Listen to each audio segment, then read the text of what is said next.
Thunder throws for shock and groan. Disobedience turned their hearts to stone. Rejected the truth, lost in the zone. Now they're paying rent in Hades' bone home. Both crackheads, no shelter in the night. Underworld gates, that eternal fright. Greetings. Denials echo through ponderous flights. Only face facts could have saved. Good morning, ladies and gentlemen. No way back. Lost souls on brimstone track. Hey, Gotta pay the toll. what's going on, Royal? Let's go. Let's go. Welcome, ladies and gentlemen. Full to float. Whales of the What in the world? world note. Denied Olympian decree now they Good morning. Good morning. All right, I see it. I see it. All right. All right. Let's go, ladies and gentlemen. Truth unseen. Demigods whisper. Lost soul scream. Welcome. Good morning, ladies and gentlemen. Mr. Bernard, good morning. Hey. There you go. There you go. Good morning, ladies and gentlemen. Hey. You know what we came to do. Oh, my goodness. All right. All right. Hey, good morning, ladies and gentlemen. You know what we came to do. Welcome. Hope you guys are all having a great morning. Welcome to the show. Oh my goodness. All right. Good morning, ladies and gentlemen. Oh my gosh. You know this app always takes us an interesting amount of time to get going. And oh my gosh. You know this app always takes us an interesting amount of time to get going. And oh my gosh, you know this app always takes us an interesting amount of time to get going. And oh my gosh, you know this app always takes us an interesting amount of time to get going.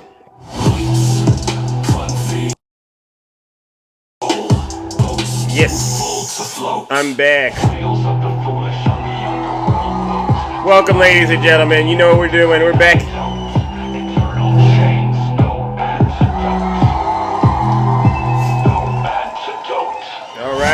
All right. Welcome to the show. Oh my goodness, ladies and gentlemen. Welcome to the show. Let's get this thing. Hurricane Zeus. I'm coming through your city, a lot of bounce to it. Make this a trap beat. All right. No. You gotta look. Good morning. I know he's hard to look at, but you know what? We got Bro, 4. they asking me what's the new vibe. You might as well start counting it down. Me. Hurricane Zeus, yeah. Good morning. Hurricane Zeus, yeah. Bro, they asking me what's the new vibe. I tell them it's me, Hurricane Zeus. Welcome, ladies and gentlemen. Coming through Hurricane Zeus, yeah. I'm the new vibe, I ain't gonna lie. I know they looking for the truth. Hurricane Zeus, Welcome. yeah. See, I'm coming and I'm bringing all the drama. I'm coming and I'm destruction. People want the truth. All right. Welcome to the show, ladies and gentlemen. Welcome. You guys don't like the photo of Donald Trump? You want me to change the photo? Put a 1 in the chat if you want me to change it, all right? But either way it goes, ladies and gentlemen, we have to face the music at some point. This is going to be, wow, look at all these people. They say they want me to change it. All right. I will do that. I will do that for you, all right? Because the love is there, all right? Don't worry. I'll do that for you. Should I put that? Because we know this is how he really won the election, all right? And we're not going to get into that, though, ladies and gentlemen. We're not going to get into that, all right? Let me see what I can find, ladies and gentlemen. It's too soon. They say, Zeus, it's just too soon. We don't want to deal with him. Let me see what I got. Up in here, okay? Let's see. We'll go back to the divide and conquer, all right? Let's go back. To my Democrat friends, you know, we're gonna have to get through this together. I'm gonna be honest with you, and you gotta have a sense of humor about what we're about to go through. All right, it's like 4 years of this. You gotta pace yourselves. We can't burn out, you know, in the first couple of days. This is going to be a battle for the ages, all right? But let's get into it. For those of you who do not know who I am, I go by the name Zeus, or some like to say Triple H. You know why he called me Triple H. First H is because I'm honest. The second H is because I'm humble. And the last and the final H, ladies and gentlemen, is because, as you've guessed it, I am and will always remain the most handsome. You know what we do over here on this side of town, all right? We hold our friends that are on the right side of the aisle accountable. We do. All right, despite the circumstances, all right, and boy, oh boy, these circumstances, ladies and gentlemen, they are definitely quite challenging. The question that I need to keep getting answers to, though, ladies and gentlemen, is seriously, we as Democrats, we got a lot of work to do. I'm not going to lie about that. You're going to call BS on all three? Now, listen.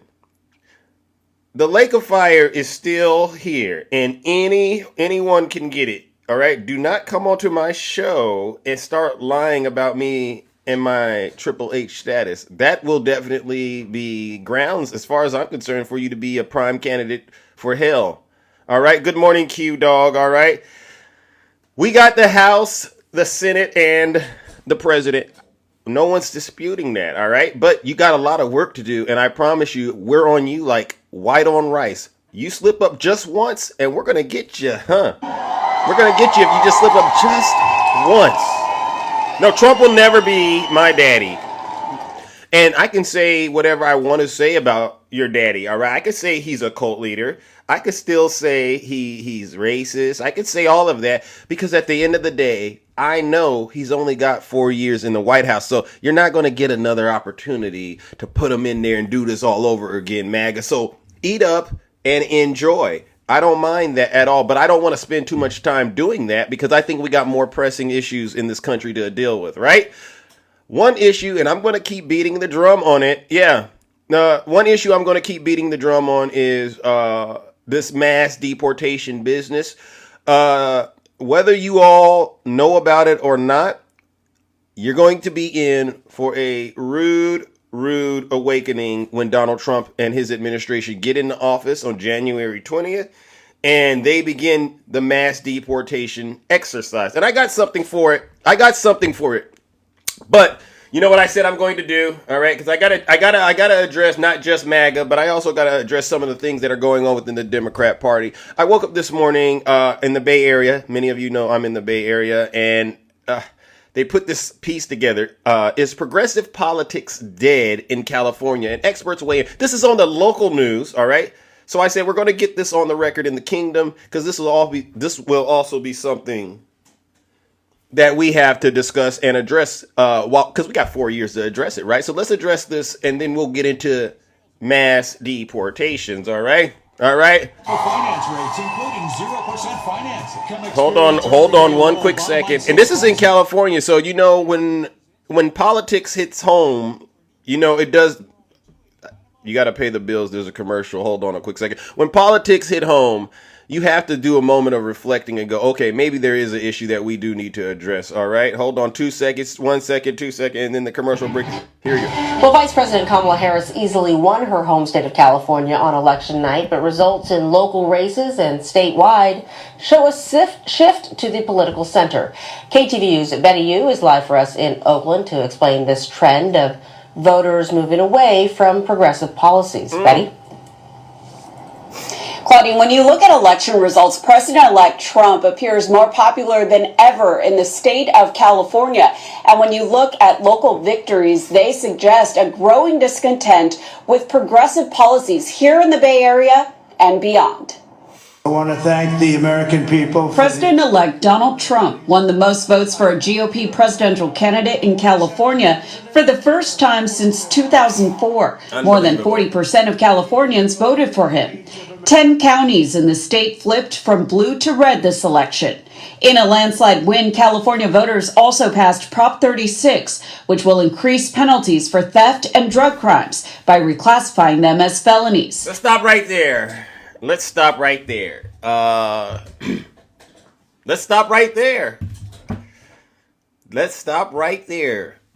Do we want people who go into these stores and then they shoplift? Do we really want that to be considered a felony? Or is the poll rigged? These are the things that I said.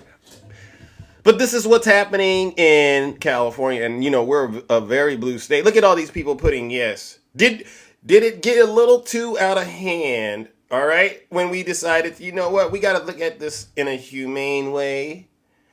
Overload jails, real smart. I mean, this is what happened in California. 10 counties that were normally blue went red. Wow. Wow. So, no. Did someone say, so it's okay to allow it? No. No. Why are people stealing is the question. Why do people run into these stores and do this stuff? I'm not a fan of using jails to turn people into slaves. I'm not a fan of that, all right? But it's what happened, and clearly people in California are fed up. It should be a misdemeanor, yeah.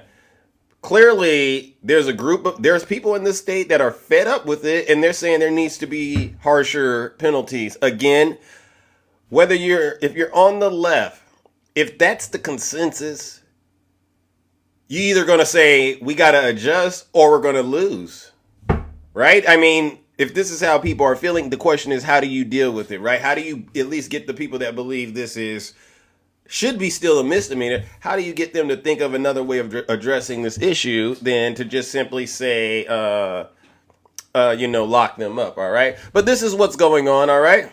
And for the first time in Alameda County history, voters recalled progressive-minded DA Pamela Price and Oakland Mayor Shane Tao. In Los Angeles, progressive DA George Gascon was also ousted by a candidate who ran a law and order campaign. It was a mandate to move more to the center, to take more care around how we're dealing with crime, homelessness, and other things. It's clear Californians and San Franciscans and others really have come to their wits' end. In one of San Francisco's most heated races, Dean Preston, the city's first Democratic Socialist supervisor, conceded the race. In some of these other races, just throughout the region, it was sort of the same thing. Incumbents did okay. They did not do overwhelmingly outstanding. San Francisco is very progressive, and it's not going to change. But what they wanted was some changes in the approach to some of these problems that the city is dealing with. 4 years ago, the death of George Floyd fueled a movement that helped push progressive politicians into power. But voters dramatically reversed course this year. I think what's going on is that politicians who are very progressive have built a coalition of activists, and I don't think that represents the views of most California voters. I would say progressive politics are probably going to be dead among the Democratic Party in the state of California in the short term. All right. So the cat's out of the bag, ladies and gentlemen. The cat's out of the bag. Progressive politics. Definitely, as far as I'm concerned, we have to look at the numbers, assuming the results of the election are correct. They're not as popular as they were 4 years ago. All right. So I do believe we have to really look at this, right? No, Ray. No, I would never go onto that side. I'm here to win it. All right. You have Zeus in the off season. All right. And I'm going to still hold MAGA's feet to the fire. Make no mistake. Just because the cat's out of the bag does not mean, oh, well, Zeus, you're going to go be a Trump supporter. No. If you're not... No. Let me get the thunder on you. Absolutely not. But there does need to be a realization that these issues, we have to revisit how we address them in order to make them not an issue for the electorate. I believe that, all right? I believe that. You should too. Don't worry, Mag. I got something for your special behinds, too. All right, so yesterday on the show, what did I do? I brought up what Donald Trump is going to be doing with the mass deportations. I did. And I asked you all, especially to my Latin brothers and sisters who voted for Donald Trump, I said, are you familiar with the fact or the reality that we tried this mass deportation exercise before in American history? All right. I mentioned it very briefly, but I don't think it sank in because I had a lot of people reaching out to me and they were saying that I'm fear mongering and all of these other things. It's not fear mongering if it's fact. It's not. We got to get away from this. We got to get away from being scared of knowing truth. All right? Right, Tiffany, for the people? So what I'll do is I found a nice little video on YouTube, and this is called Operation WB, and I don't mean it to be offensive in any way. All right? It happened in 1954. So people were asking, well, Zeus, if I'm here legally Do I have anything to worry about? Let's ask the audience, okay? Let me ask the audience.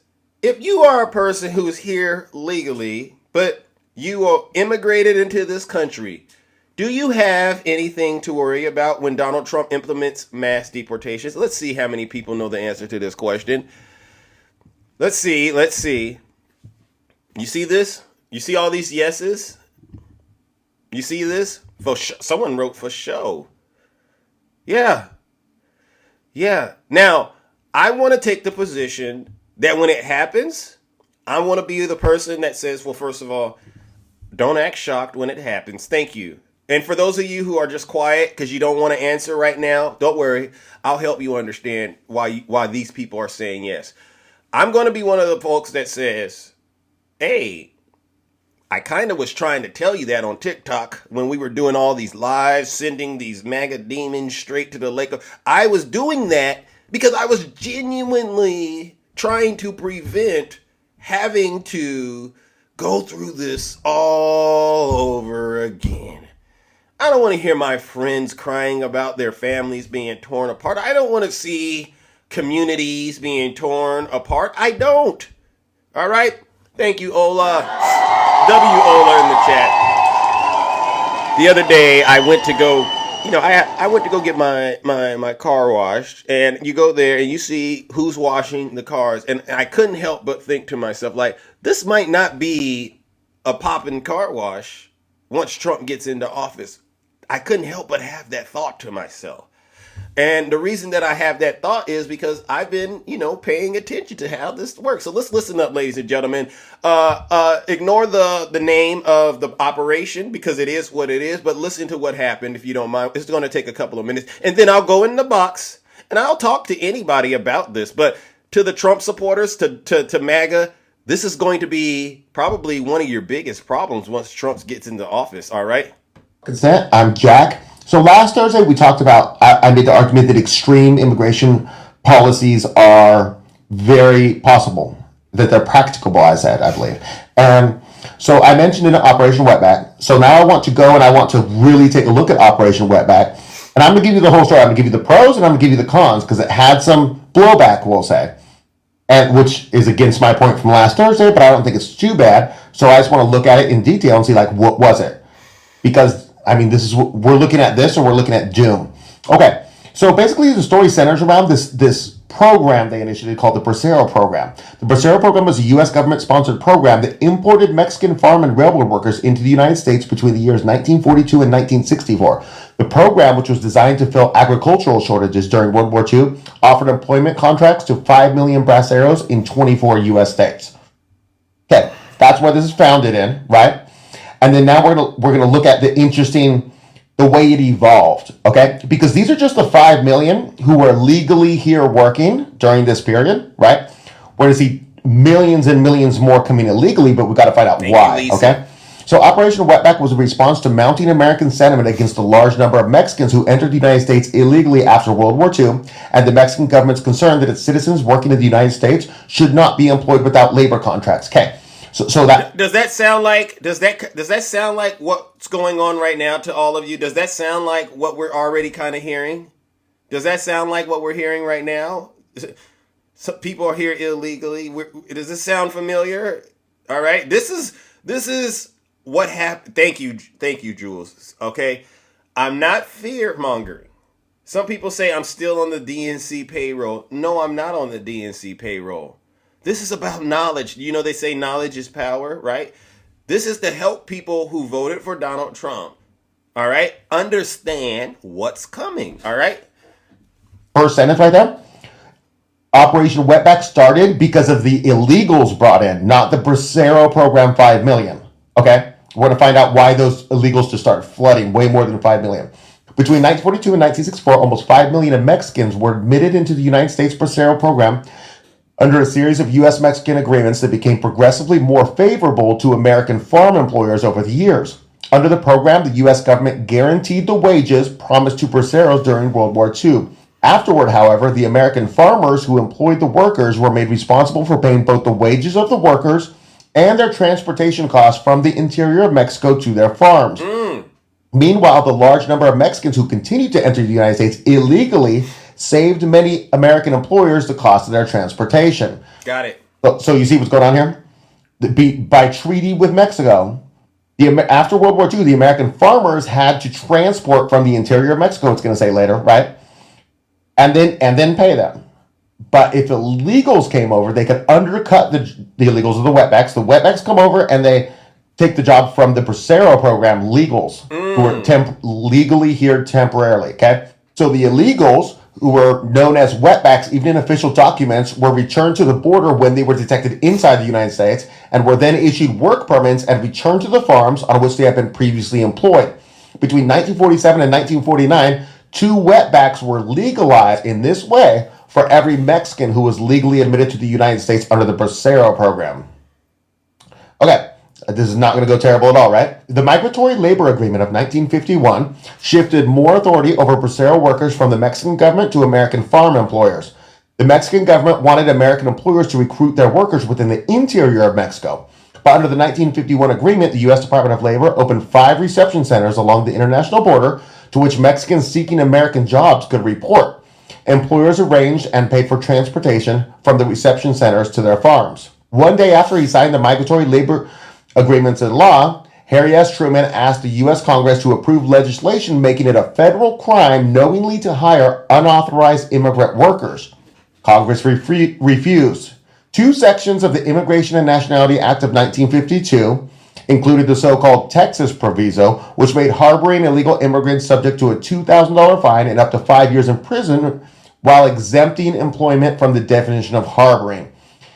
This website that I'm getting this from, the reason why these slides are all wonky, because I screenshotted them, is that there used to be a bunch of hyperlinks in here. They removed the hyperlink so it says the same word twice. Got it. Anyways, meanwhile, illegal immigration from Mexico surged, and U.S. Attorney General Brownwell called what he observed shocking during his August 1953 visit to the Mexican border. Brownwell appointed General Swing to be Commissioner of the Immigration and Naturalization Service, the INS, instructing him to clean up the border. Operation Wetback began June 17, 1954 in Arizona, with 750 INS agents assigned to farming areas trying to arrest 1,000 unauthorized Mexican immigrants a day. So it started in June 17th, 1954 in Arizona, and they were tasked to get 1,000 unauthorized Mexican immigrants a day. So again, this has already happened.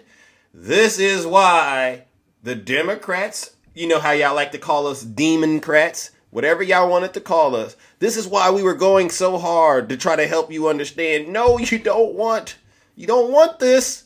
You don't want this because we already know what it's going to look like. Okay.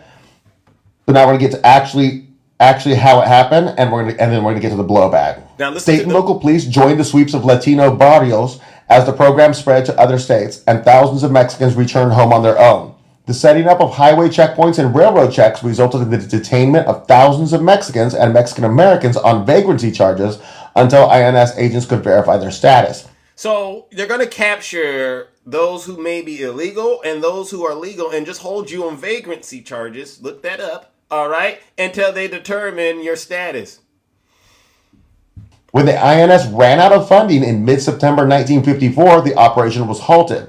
By then, some 1.1 million unauthorized foreigners had been apprehended during the federal fiscal year that had ended on June 30th, 1954. But only 254,000 had been apprehended during the following fiscal year because they were out of money. Meanwhile, the U.S. Department of Labor had made it easier for farmers to hire braceros by relaxing rules such as minimum 6-week contracts and the enforcement of wage and housing regulations. Consequently, the number of braceros admitted to the United States rose from 200,000 in 1953 to 400,000 in 1955. So this wasn't an anti-Mexican thing, it was an anti-illegal thing. Okay, now the negatives. Operation Wetback had several long-term effects. The first was the public revulsion at the rough rounding up of families who included U.S. citizens with young babies. Did you hear that? Did you catch that? These are some of the blowbacks, all right? Revulsion at the rough, think about it, rough, rounding up of families, which includes you. You U.S. citizens and babies. I got a video on my page. Even your grandma. It seemed unlikely that the U.S. government would again attempt a similar mass repatriation. Second, easing farmers' access to Bracero workers encouraged the expansion of labor-intensive agriculture without raising wages, sowing the seeds for subsequent unauthorized migration. Finally, Operation Wetback made future efforts of the United States to negotiate migration agreements with Mexico more difficult. So you see, there's constant, there's cause and then there's effect. I get it. We have to understand that, okay, just because there is a problem, the solution that is being proposed doesn't necessarily mean it's the right solution, okay? So even with these issues that they're bringing up, they said the left is going too left. Okay, there's a problem with housing. There's a problem with crime. But is the solution they're offering, you got to think, is the solution they're proposing, especially when you're talking about our friends on the right, is that really going to solve the issue, or do you think it's going to make matters worse? Let's go and talk to those of you who were brave enough to come up in the box. All right, ladies and gentlemen, we're going to get into the box and we're going to have these honest conversations. All right, let's go, ladies and gentlemen. I'm going to bring up my good friend, Union Gang. Good morning, champ. How are you doing? Hey, I'm doing pretty good. Give me 1 sec, man. Oh, you want to come back, or we can do it the other way if you're too busy. Give me 1 sec. I'm good. We can chat. Hey, how are you doing? Honestly. Personally, you know what it is. I'm very disappointed at the way things are. I really am deep down inside, but I understand it's not just about me. We got to keep the fight going, right? How about you? Same thing. Good. I went through a period of rage and upset and pain, and then I had an epiphany. Go ahead, brother. I realized that black people showed up, right? We showed up and showed people what we believe in. We fought for democracy. We went out here and we put it on the line. Yeah. At the end of the day, the colonizers made their choice. Right? They made their choice. And so we have to change what our focus is. Now we got to start focusing on us. Yeah. Because whether the American experiment continues or not, that is no longer a black person issue. It's a colonizer issue, straight up. Yeah. And so for me, listen, I commend what you're doing. And let me cut my thing on so you can see me now. Yeah, normally you come up. Hey, there you go, right there. Union Gang, ladies and gentlemen. There you go. Nothing changed. For the prosecutor. Thank you. Now, do you regret voting for Kamala at all? Not at all. Me either. I'm there all you go. in. And so what I'm gonna do now, I'm pulling back, and I think that the real question has been answered. Was America ready to be led by a successful, powerful black woman? The answer is no. Yeah. And here's my question: why they not partying?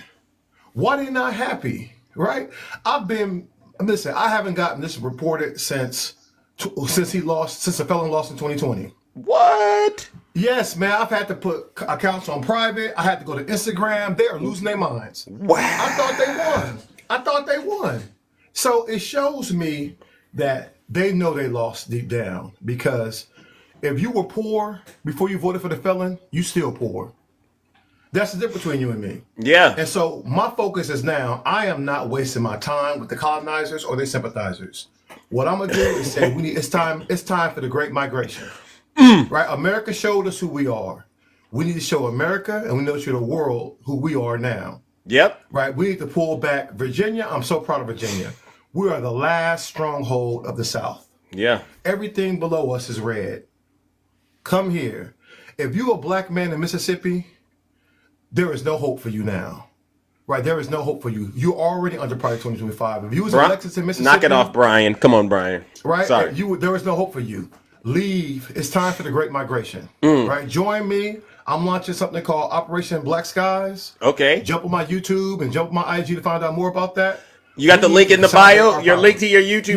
Yeah. Check with you. And my IG is the only place that hasn't been that tough. Wow. So I've created a new page on YouTube that's solely focused on our issues, man. Yeah. Black liberation, trying to build a black Wakanda. What we need to do is learn the lessons from Black Wall Street. Yeah. Instead of trying to build a black city, we need to build a black state where you got power. You're never going to have power in the state of Mississippi.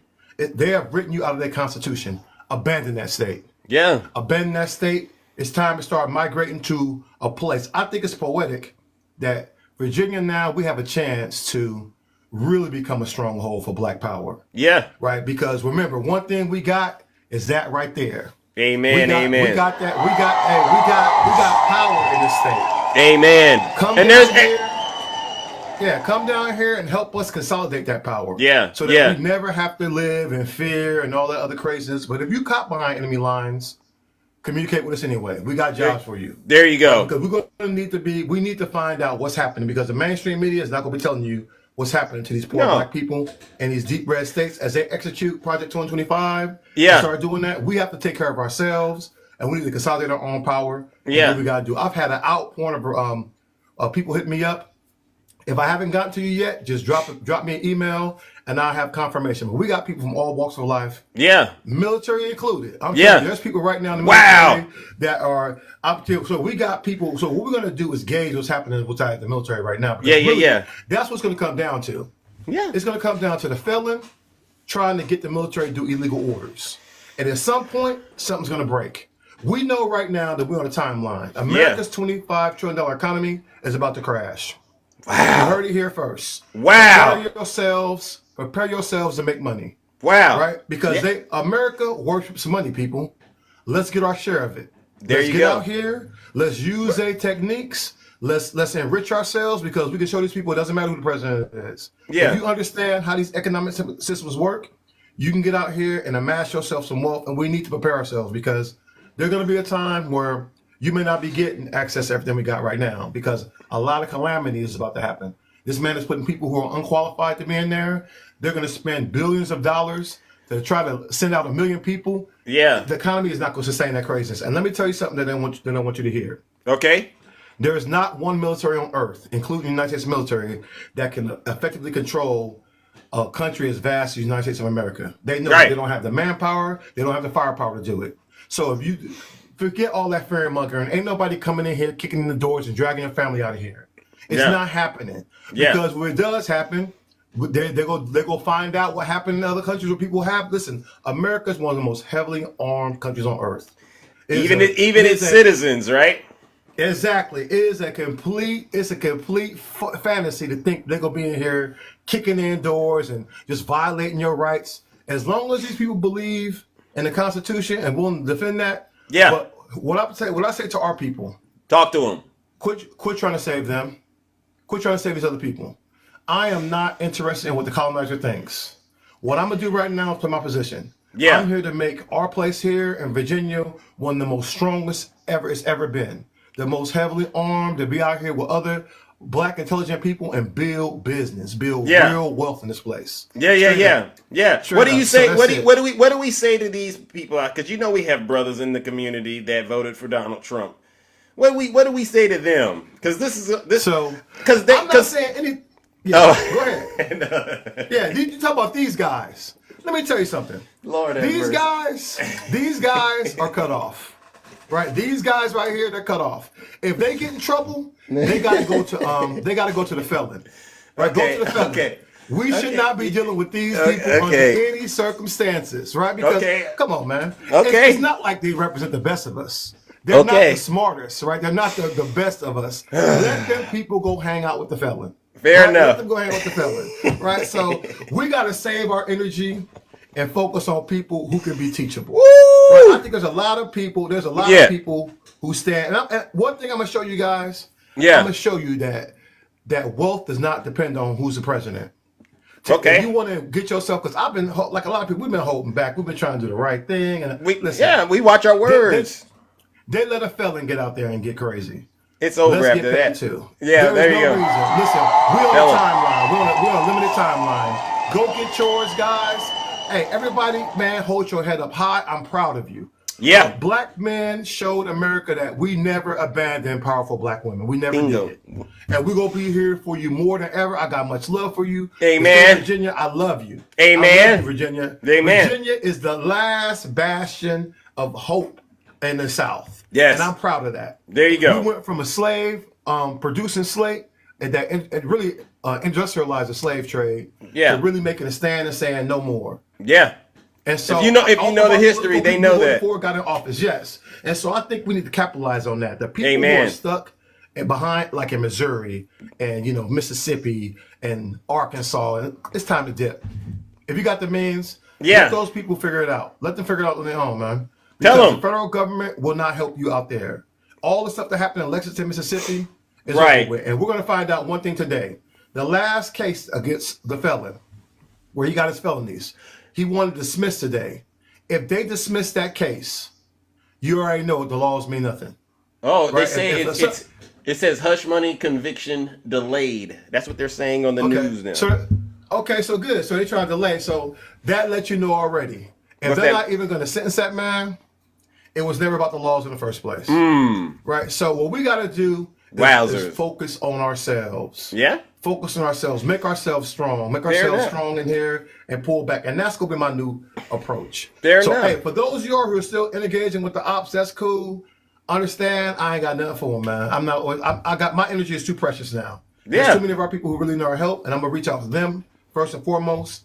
And we got to show these people better than we can tell them. Amen. I'm about to make more money. I'm going to try to make more money than I ever made in my life now. I am. I'm trying to be. There's no reason to feel bad. Yeah. No, man. Listen, it's time to go for broke because we got a $25 trillion economy. You better get it while supplies last, people. Amen. If this $1 trillion economy go last of people in here spending money crazy and enriching themselves. Caliente, thank you. Let's get that right now. Let's get our slice of it, baby, and let's carve out something for our people. And don't feel bad getting it. Don't feel bad getting it because we got to get. Listen. We tried.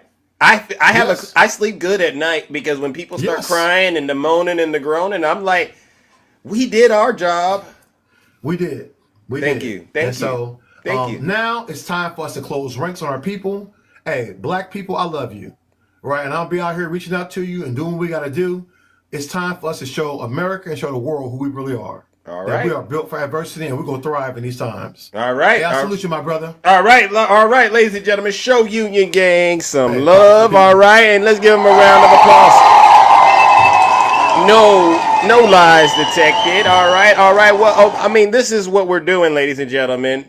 Listen. We got defeated, but we're not defeated, right? All right. And so this is what we're about. We're about having honest conversations and honest dialogues. I see people out there, especially on the right, when you hear people that I bring up and they're on the left and they speak, I don't want to hear you say, well, see, that's the problem. No. Free speech, number one. But then number two, we have to listen to the stuff you say. So if we hear what you say, then you got to hear what we say. It's America, all right? So stop it. You won. You said I'm the problem? Come on up here. Who said that I'm the problem? User, come on up here, user. Come on up here. See, I didn't want to do this because I don't like using the Lake of Fire. User, good morning. Bro. User. Bro. It was a red wave. User. Correct me if I'm wrong. How old? Wait. So honestly, how old are you? I am 27 years old. I feel bad that I don't even want to stoop down to your level. It was a red tsunami. He won the House. Listen, user. We got the Senate. We got the President. User, listen. User, if I wanted to bring Jesus Christ. If I wanted to, I heard what he was about to say, user. If I wanted to talk to a parrot, user, I would go buy a parrot. I'd put it in a cage and I'd program it with what to say. All right. I wouldn't go on TikTok, user, and find somebody as immature as you. Ladies and gentlemen, user is clearly still possessed with the MAGA demon. It's like Union Gang Rig just said. Why are y'all so angry if y'all just won?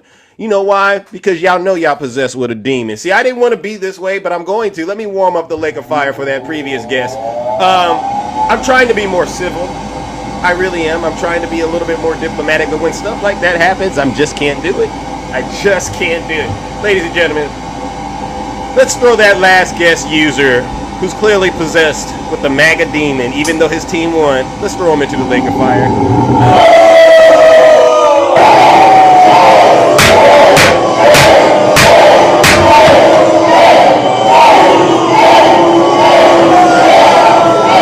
Silence! You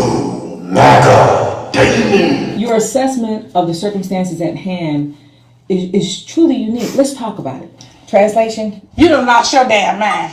When you get your damn mind, you call me. To the people out there that are listening to this show, this broadcast, I don't get off doing the whole you're bad people thing. I did when it was the campaign. When I was in campaign mode, I'd be more willing to do that. But honestly, I really just want to focus on the real issues that are going on in this country, all right? But if you come up into my live and you're being rude and disrespectful, absolutely zero tolerance. There's a zero tolerance. You won. I'm not up here promoting conspiracy theories about who won. So what's the issue? Get up here and actually have a conversation about the real issue. And today I am talking about, well, either if you're on the right, we're talking about, well, anyone can talk about it, the mass deportations, or what are the things that we as the Democrats can do to actually attract more of the electorate. Outside of that, I don't want to get up here and put up with you misbehaving. All right? Seriously, if you're an adult, act like one.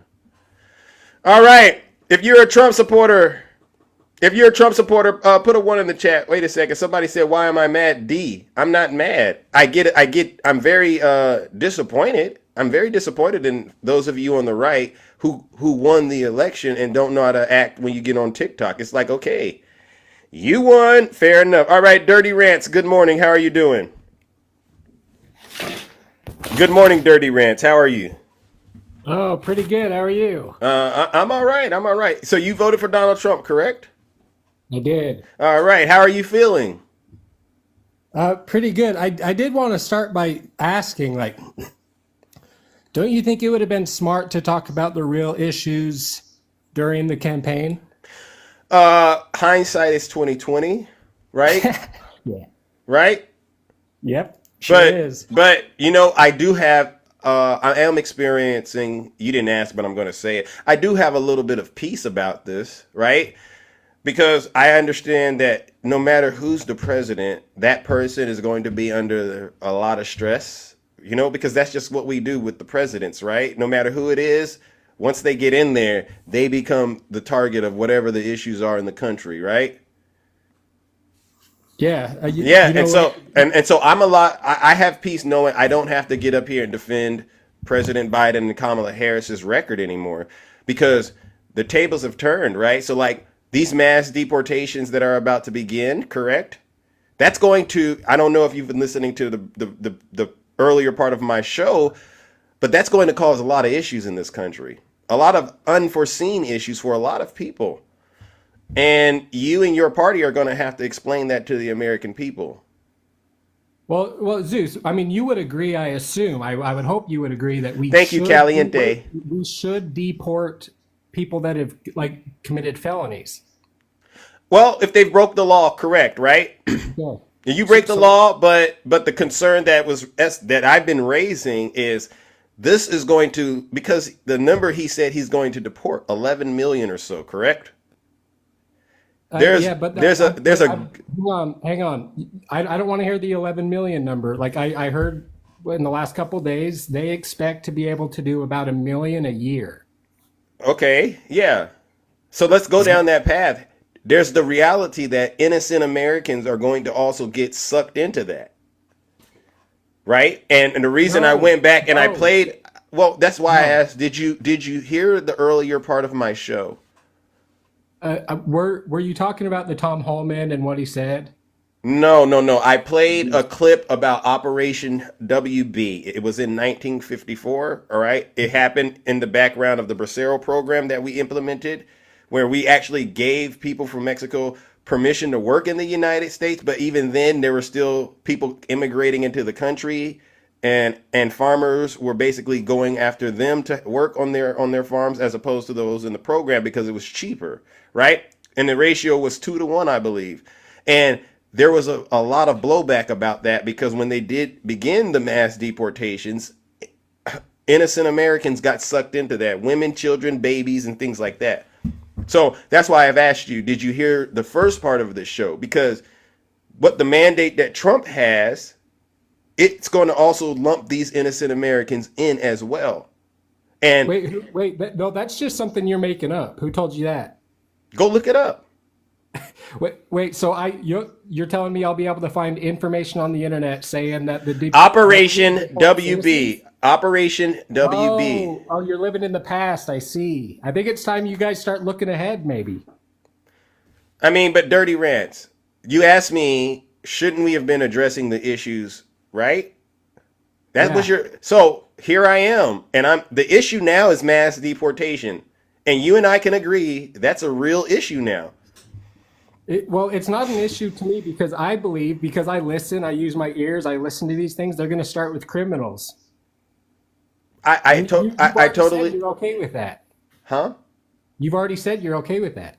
Me personally, right? Yeah, if they are a criminal, correct, and they broke the law, then they need to be held accountable to the fullest extent of the law. Yes or no? Yes or no? Just deported's fine, I think. Yes or no? Well, I mean, is being deported the full extent of the law? If that's what the law says, that's what Donald Trump said he's going to do. I mean, I don't. If the law says we should do something other than that, I think we shouldn't do what the law says, and we should just deport them. So now that you got that understanding, right? What are you going to say to those who are innocently caught up in this? Well, I mean, how about we talk about that when it happens? Because you're still up here like doing this fearmonger stuff, and it didn't work. I don't know if you were paying attention. It did not work just about a week ago.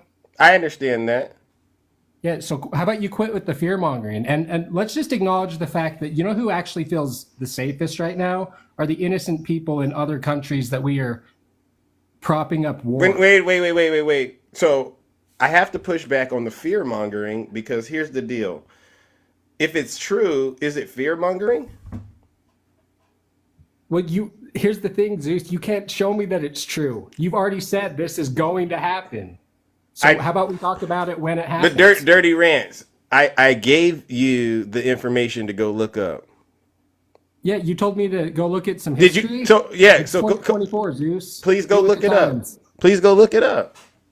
Yeah, I mean, maybe I will later. I mean, if I'm lying, sir, then I'll get out here and say I apologize. But I'm not fear mongering. All right. What I'm doing is preparing people for what is or may potentially happen. And to your point about did it work? Here's the rub. Here's the thing. No matter what I say, Donald Trump's president for the next 4 years, correct? Yeah, and a lot of it probably has to do with people like yourself and other leftists not talking about the issues prior to the election. Okay, but we're talking about the issues now. Yeah. I'll concede. Listen, Dirty Rants. Contrary to what others may think of me, whether they're on the left or the right, I know how to have an authentic conversation with people.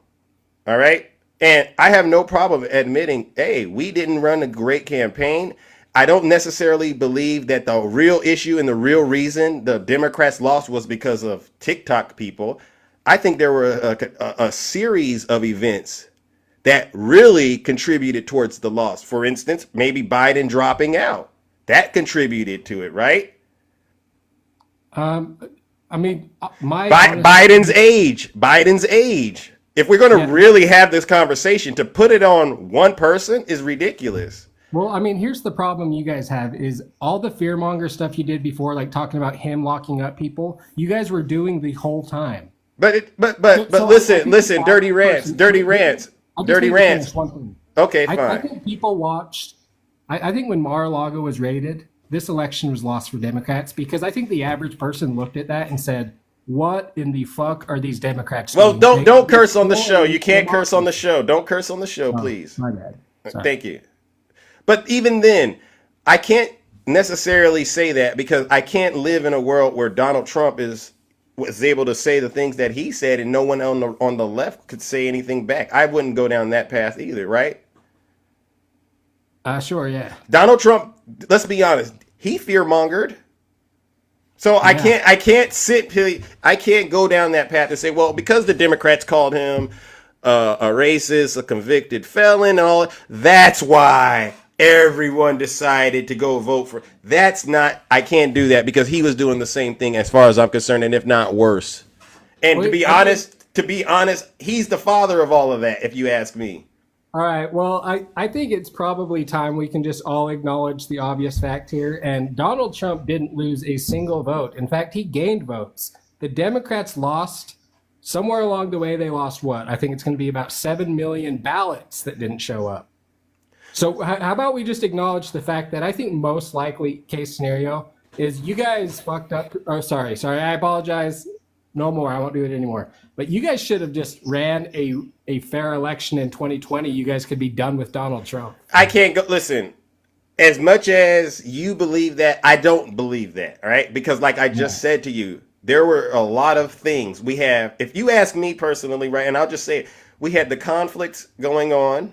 Well, actually, I would go back further. We had the aftermath of the pandemic. We had the conflicts in the world in terms of Ukraine and Russia. Biden's age, like I said, there was no primary for Kamala. You can throw us in on the internet as content creators and all of that stuff. You can throw in Trump being indicted. It wasn't just one thing. All right. Yeah. And I'll go as far as to say this: a broken clock is right twice a day. You win some, you lose some, bro. That's just how life is. But I'm not going to get too outside of myself to understand, like, hey, are there some things we on the Democrat side can do to change and attract more people to be part of our party? Yeah, I'll give you that. But I won't sit back and say, well, you can't criticize Donald Trump and his supporters for the things that they did. What is it, Zeus? What is it, Zeus? Because everything I've seen, for the most part, people are blaming the voters. I'm not blaming the voters. Yeah, well, I mean, your side, for the most part. I can't listen, dirty. I can't, dirty. You guys are gonna get wiped out again. Listen, I can't speak for everybody else. I can only speak for Zeus. But everybody else is entitled to believe what they want to believe. I believe they can do that. It's America. You have a right to say whatever you want to say, and there might be some truth to that. There just might be some truth to that. For instance, why I'm bringing up the whole mass deportation. I don't know if you looked at Google Trends, but after the election, one of the things that was trending was, how do I change my vote? Did you look at that? Oh my God. Hey, look, I don't want, we are about to watch the Democrats do exactly what the Republicans did 4 years ago. You guys are going to have your own little version of J6. We're already talking about Elon Musk blowing up satellites to hide evidence. I don't believe that, but you know, I don't believe that, but you're entitled to believe whatever you want to believe. Like I predict you're going to be talking about how this election was fraud and stolen. I give it 2 weeks before you're like, oh, I've seen enough. Well, if I do, then I stand corrected. But let me be honest with you. Personally, I have no intent of going to the Capitol on January whatever and doing what happened on January 6th when Trump lost. I'm not going to do that. Yeah. Well, that's a good idea. But to be honest, I think there are some issues, but for the sake of what's going on, I accept the result of the election. That's good. All right. Now, on the other side of this, you know that you all have a lot of work to do in terms of those promises your candidate made to the American people. Yep. And that's what I'm going to be monitoring very, very closely. Like I said, I'm going to be on you like white on rice, to be quite honest. If the gas prices don't come down, those egg prices don't come down, oh yeah, I'm going to make the case to the American people. I will do that. Wait, Zeus, the Ukraine war is going to be stopped by Christmas. And then we can all celebrate. Everybody can think that's a good thing. Well, when we get to that point, we'll talk about it, all right, Mr. Dirty Rants? And I thank you for having the courage, honestly, to come up here, despite the circumstances, and express how you feel about whatever it is you believe in, all right? Yeah, I appreciate it. Yep, you're welcome. All right. Ladies and gentlemen, that is Dirty Rants. Oh, my goodness. Wow. Yeah, what I'm saying, ladies and gentlemen, is there's a shift, to be quite honest. There is a shift in the culture right now. A lot of people, and I played that clip earlier about how people feel about shoplifting out here in California. There's been a shift. There was a shift after George Floyd incident. I acknowledge that, but since then there's been another shift, and that's what this is about. All right, let's go to the box and bring up the next panelist, ladies and gentlemen. All right, who do we got next? All right, who do we got next? Good morning, Moo the Tuxedo Cat. Welcome. Hey, what's up, Zeus? So I haven't actually heard any Democrat address the issue that's giving your party the problem today. I don't know why you are all so scared to address the corporate money going through your party that won't allow you to do progressive, left-wing, populist policy to counter the fascism. The Democrat Party has a complete disconnect with their base.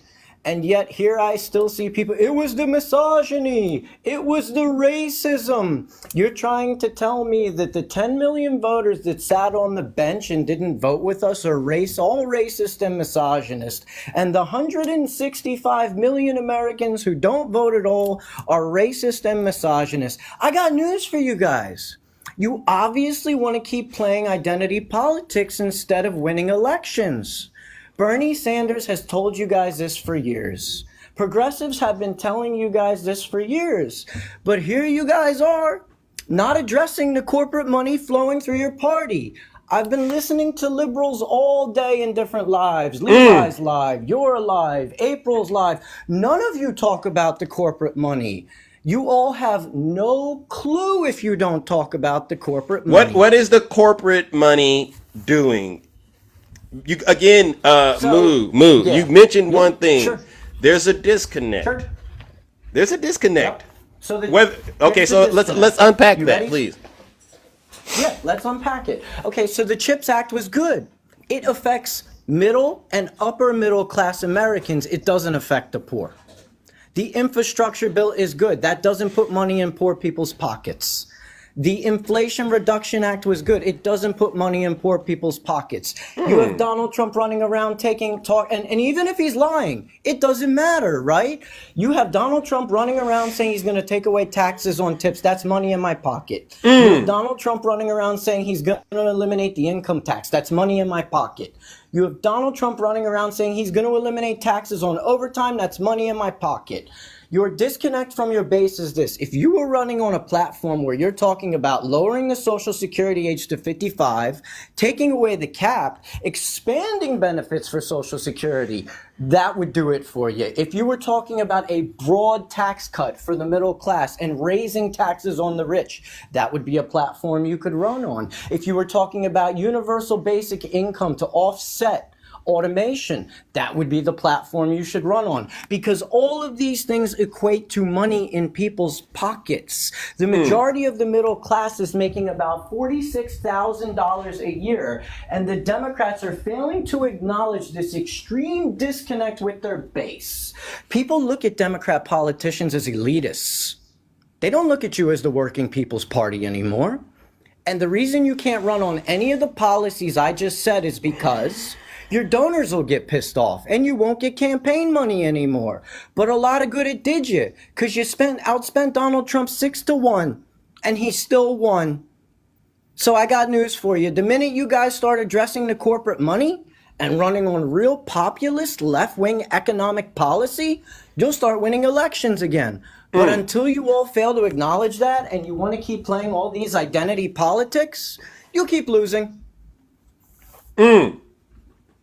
That's the truth. Well, so you're saying Biden dropping out and Kamala not doing a primary, the conflict over there with, in Gaza and all that had nothing to do with this. Yeah. No, it has a lot to do with it. It's all the corporate money. The reason Joe Biden couldn't come out strong against baby Netanyahu and actually call it a genocide, not one Democrat really has called it a genocide. And why is that? Well, he could have taken about $10 million from AIPAC, and the rest of the Democrats take a shit ton of money from AIPAC. Well, keep it clean. Gotta keep it clean.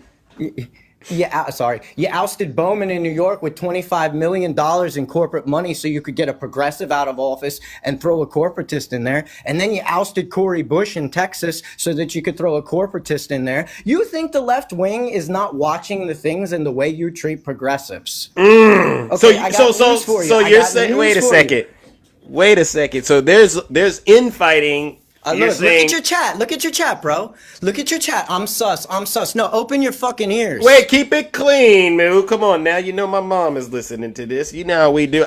I understand we all have different opinions, but we're getting somewhere by having, I would say, respectful as much as possible, respectful dialogue.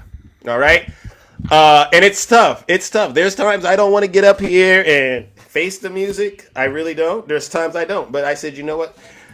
We've been doing this for a while, so let's keep it going. All right? Now, Yeah, I got so Zeus. So let's take a look at your chat here. When I said Joe Biden should drop out, your chat said, "Oh, he's sus. He's MAGA. He's sus." Then they all start agreeing with me. And then down the road now, I hear Democrats say, "Oh, Joe Biden should have dropped out sooner. Joe Biden Jesus should have Christ. dropped out sooner." Maybe you should have listened to the progressives. Maybe you should have listened.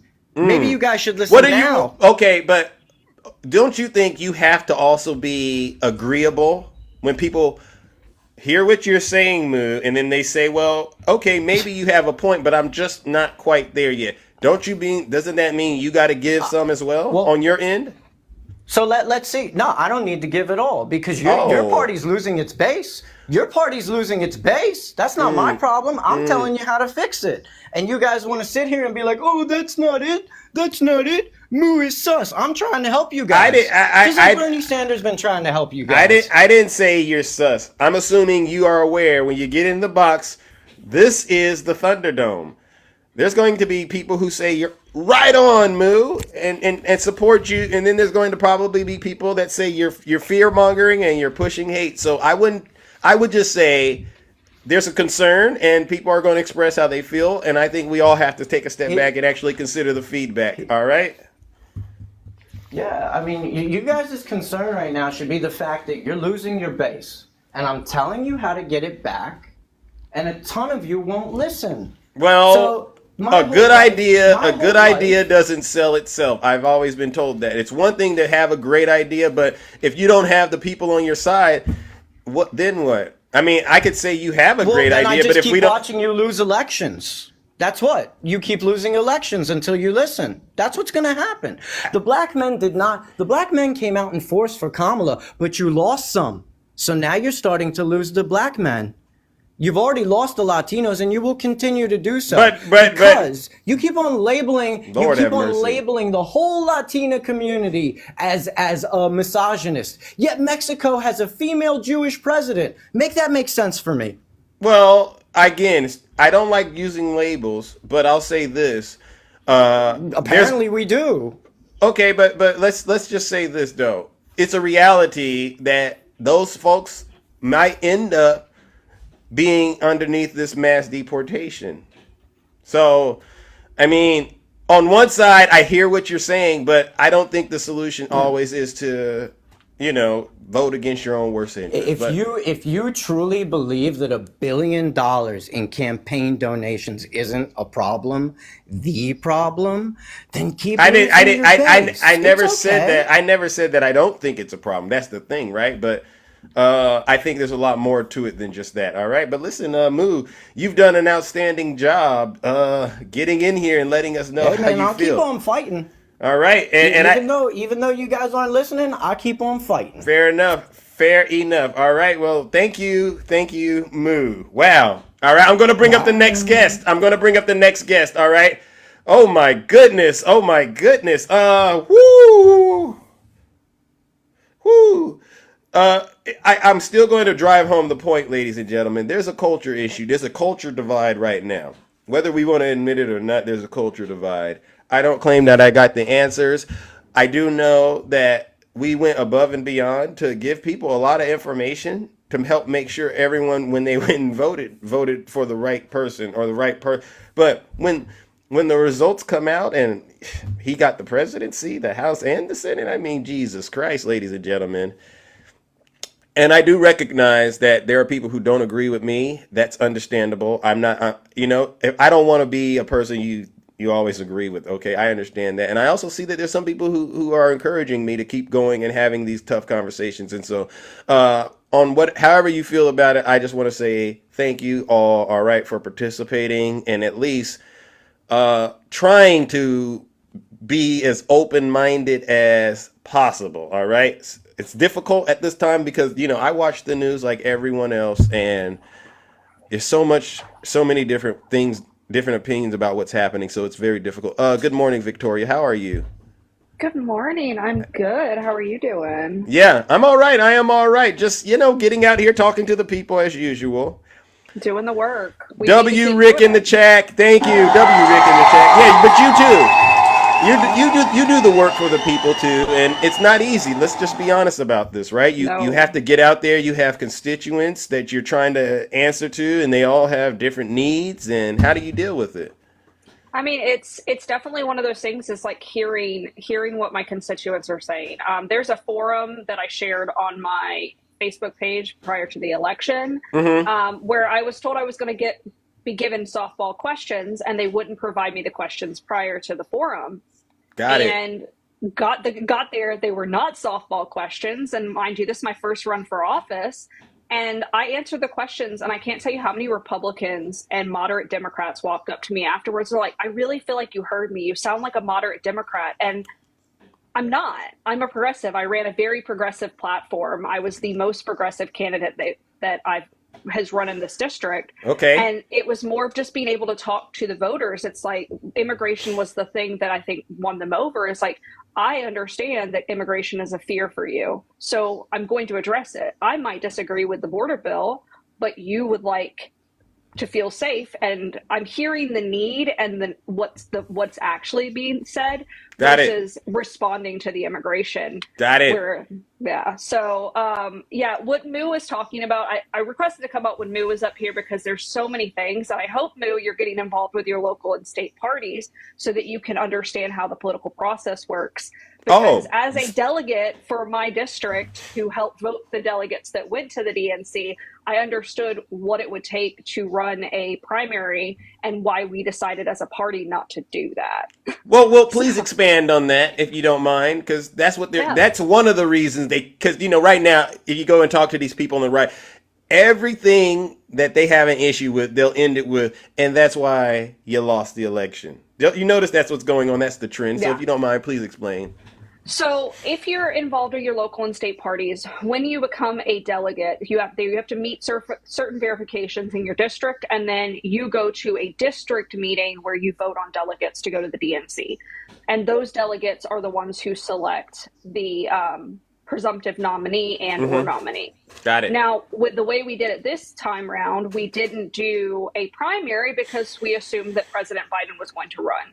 Now, if we had backwalked that, it would have been a nightmare for delegates because then we have to go and split off.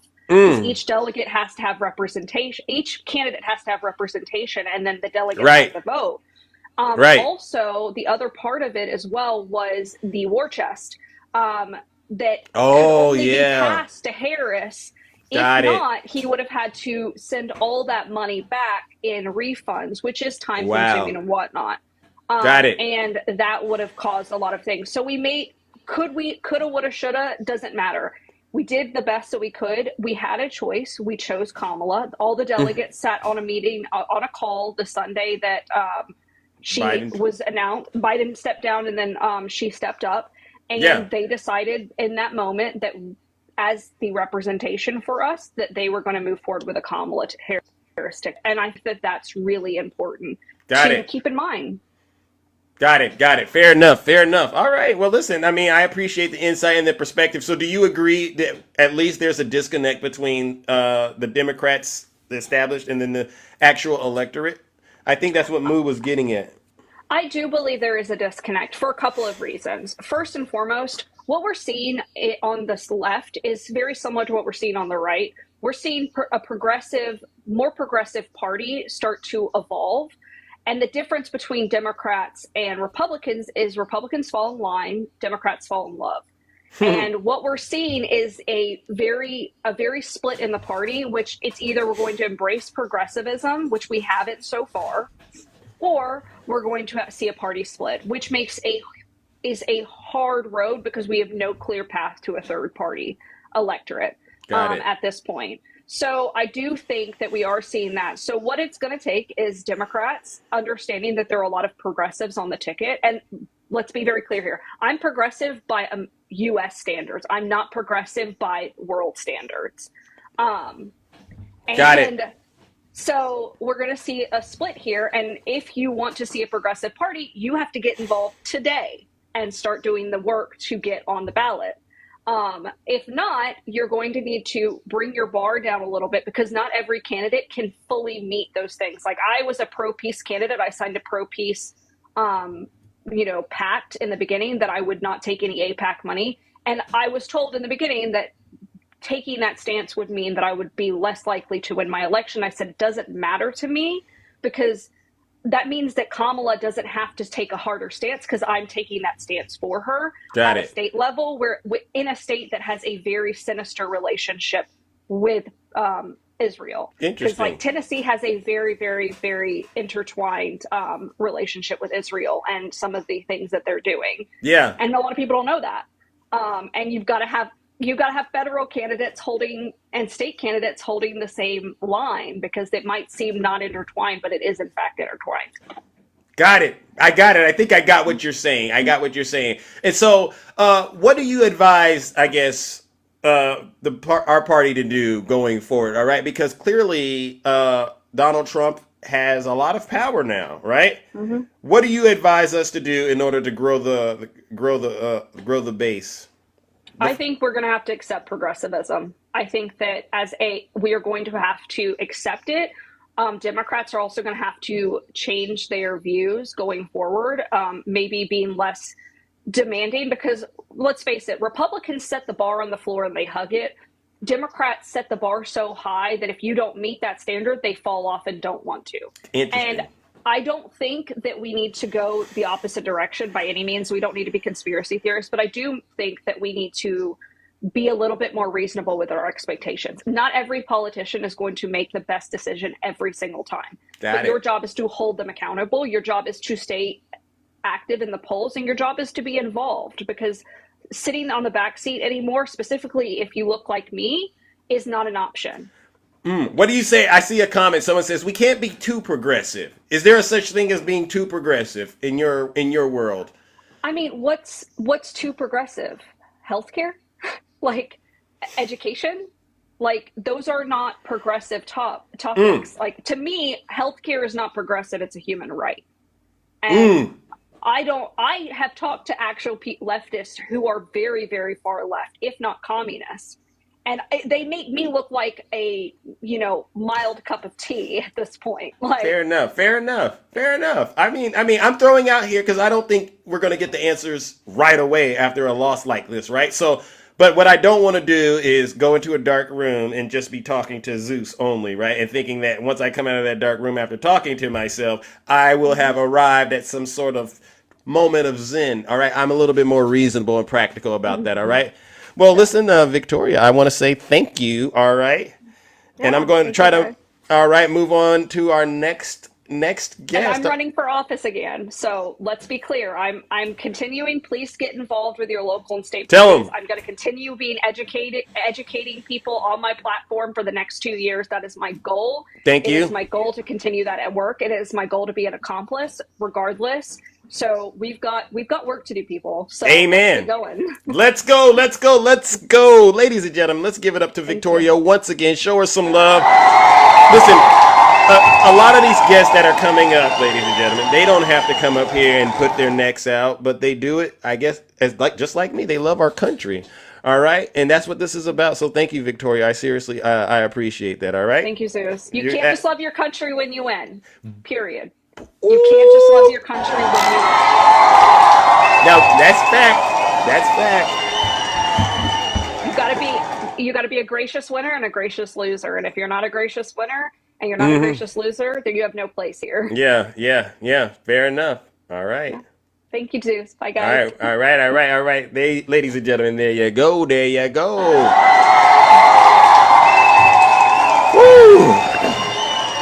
Oh my gosh. Yeah, I mean, this definitely is very, very interesting. All right, let me go to the box and bring up somebody else that I haven't spoken with. All right. Tell them heaven. Tell them, please Google Grace. All right. Who do we have here? Good morning. Who is this? Who do we have here? It's patching through. It's patching through. Going once.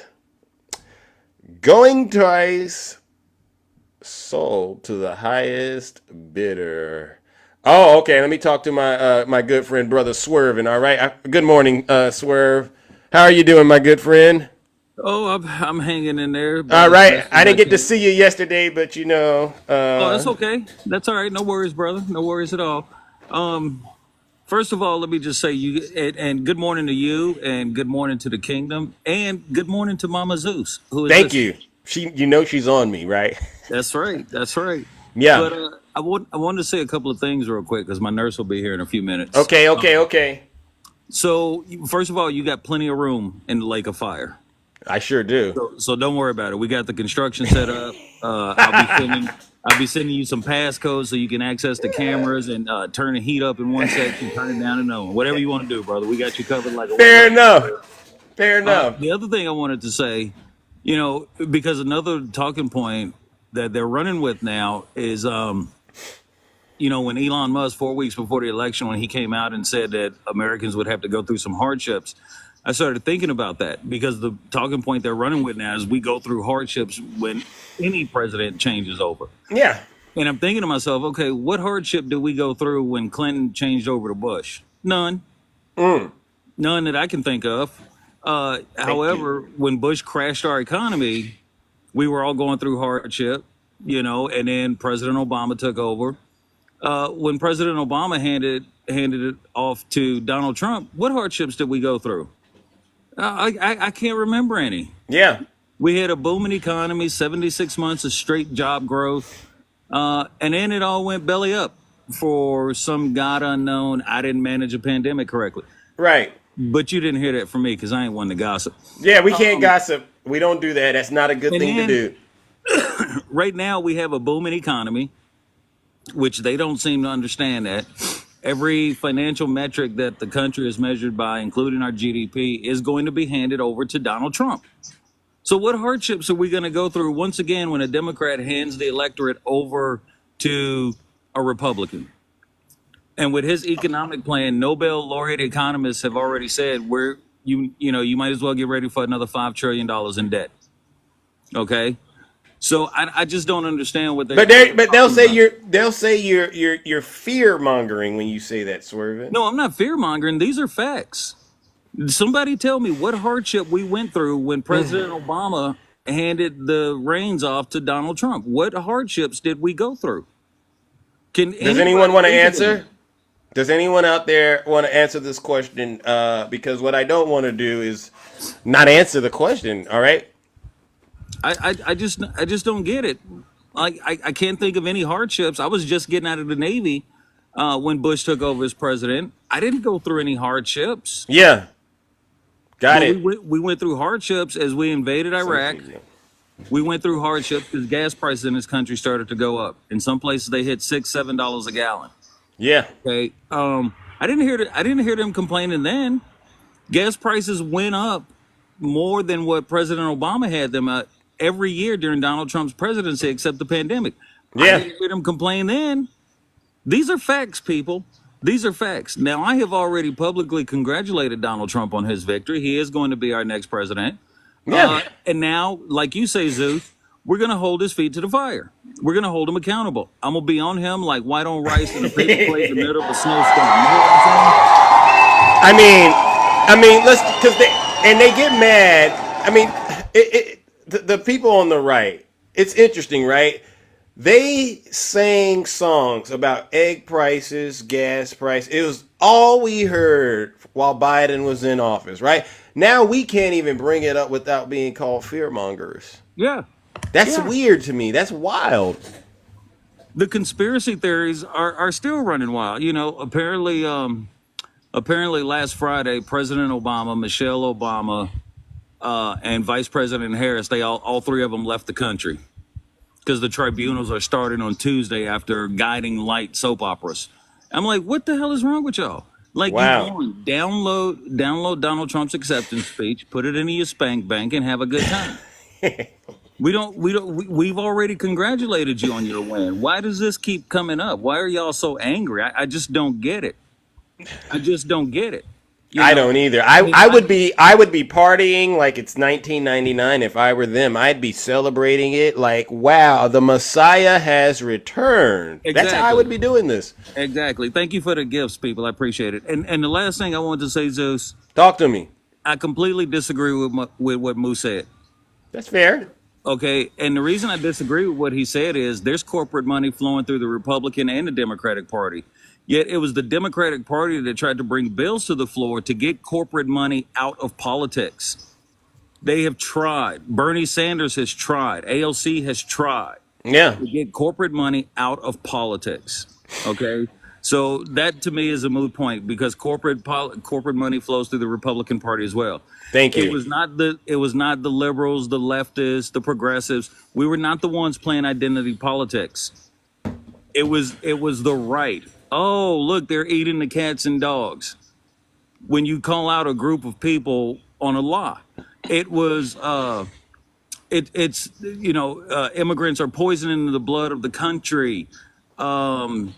The enemy within, the radical left vermin. We're going to use the. What about calling Trump a fascist? A lot of people said that was not so good that we did that to him.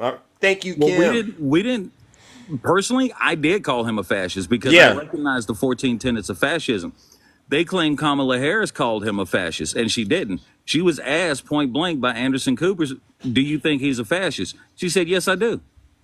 And didn't hesitate. She didn't come right out and say he was a fascist. But you can go and find a mashup video of all the times Donald Trump has called Kamala Harris garbage, radical left, Marxist, communist, fascist, socialist. Right? Yeah. He did do that. One time, Joe Biden calls them garbage, and next thing you know, their undergarments are entangled in their crevasse.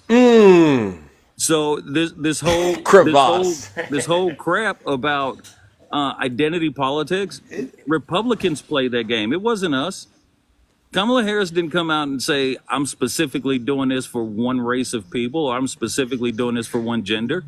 She said, I'm doing this for everybody, even the people that don't vote for me. Yeah, she promised to be a president for all Americans. Yeah, but remember, it was Donald Trump during the pandemic who stood on live television and said our death count would be a lot lower had it not been for the blue states. He is not a president for all of us.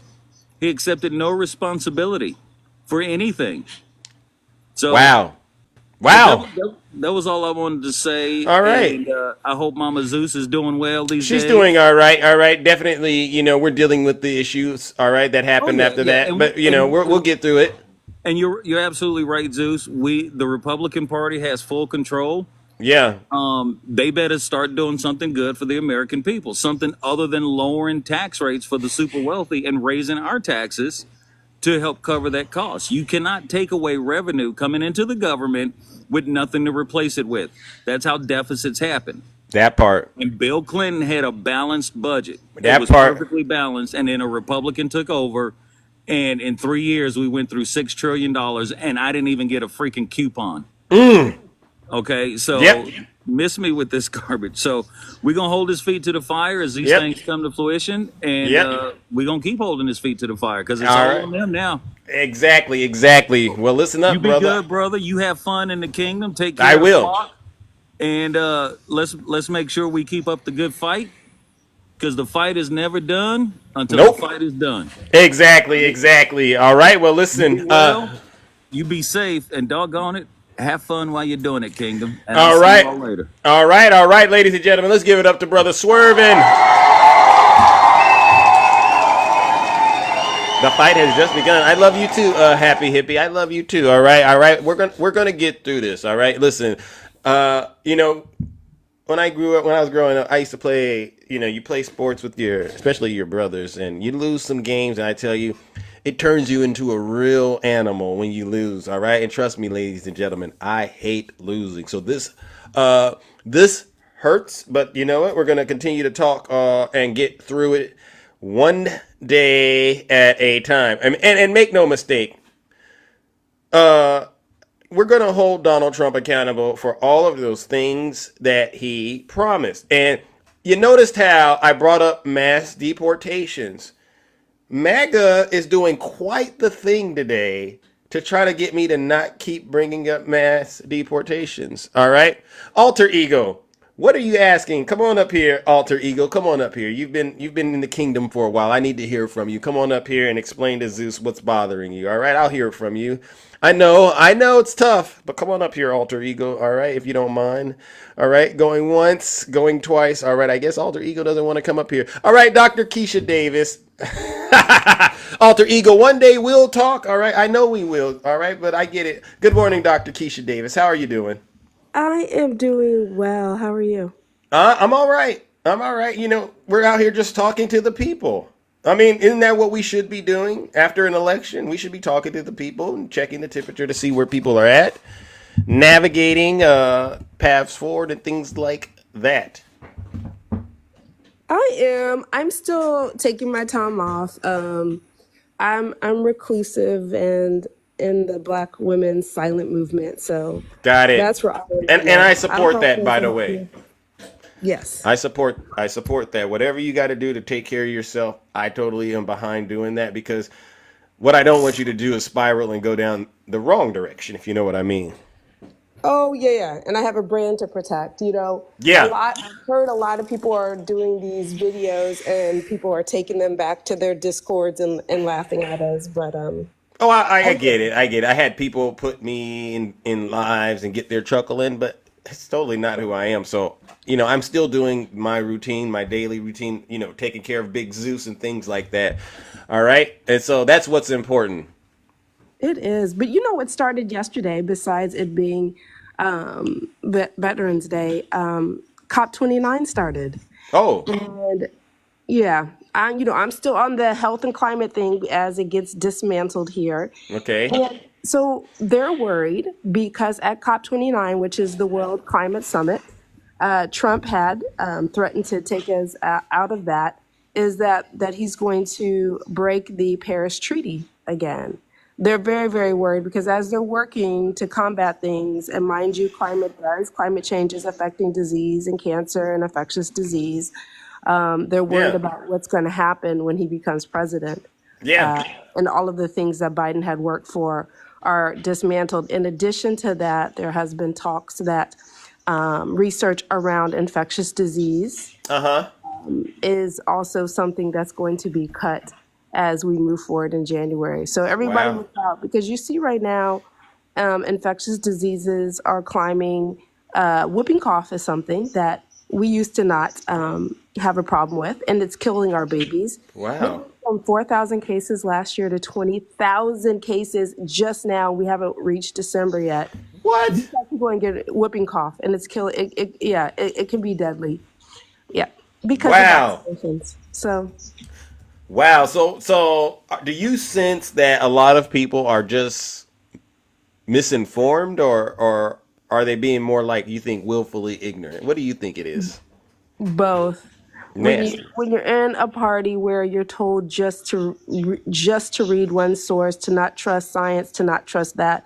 I saw this post and they're like, it's interesting that educators, attorneys, doctors, scientists are lying. However, someone who's shown to lie over and over again is trusted with every credible information. I Yeah. just don't know what else to do at this point. But people are now Googling what is Trump's policy. They're now Googling how can I change my vote. They're Googling That's what I brought up. what That's is what I brought tariff. up. Yeah. Yeah, what is a tariff? They're going to be Googling about diseases soon. And the problem is it's going to be too late. It's going to take children to die.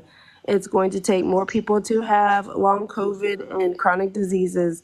And when they lose their insurance because they have a chronic disease and they can't get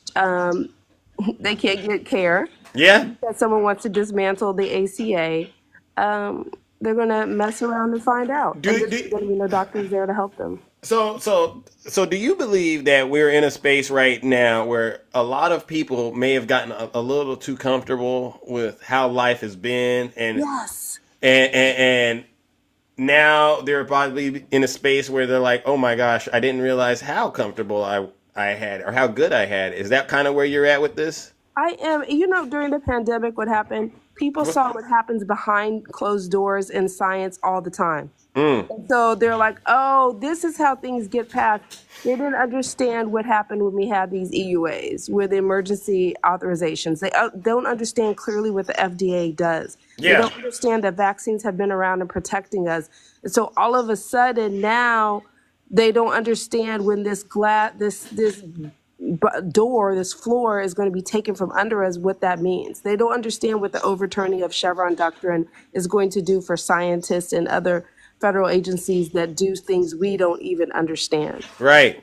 And now this is putting So they're gonna find out. They're gonna find out basically by the response to the new administration coming in and how things might change. They might now start to experience how some of those things that were in place have an impact on them directly now.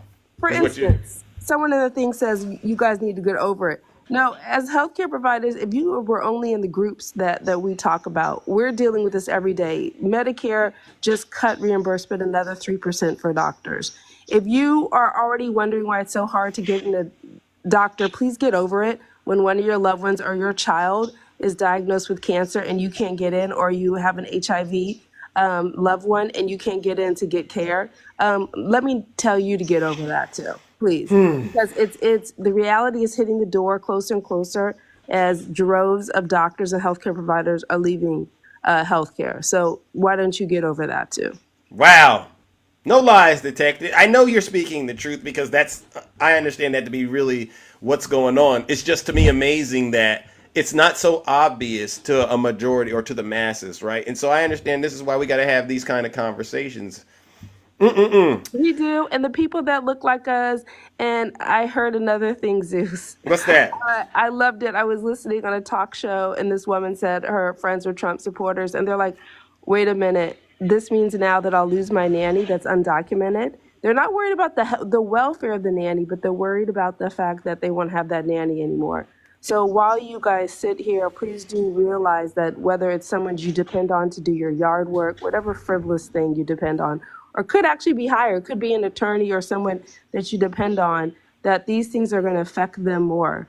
And people that look like me who've been carrying this on our backs are the ones that it's already difficult to get into healthcare. Even me as a Black female, I'm not believed with healthcare. So these are the ones going to be disproportionately affected once again. Exactly. Well, listen up, Dr. Keisha. I appreciate you having the courage and the conviction to be able to come up here and tell the truth, all right? Ladies and gentlemen, show her some love and let's give her a huge round of applause. Listen, keep your head up out there. Keep your head up out there.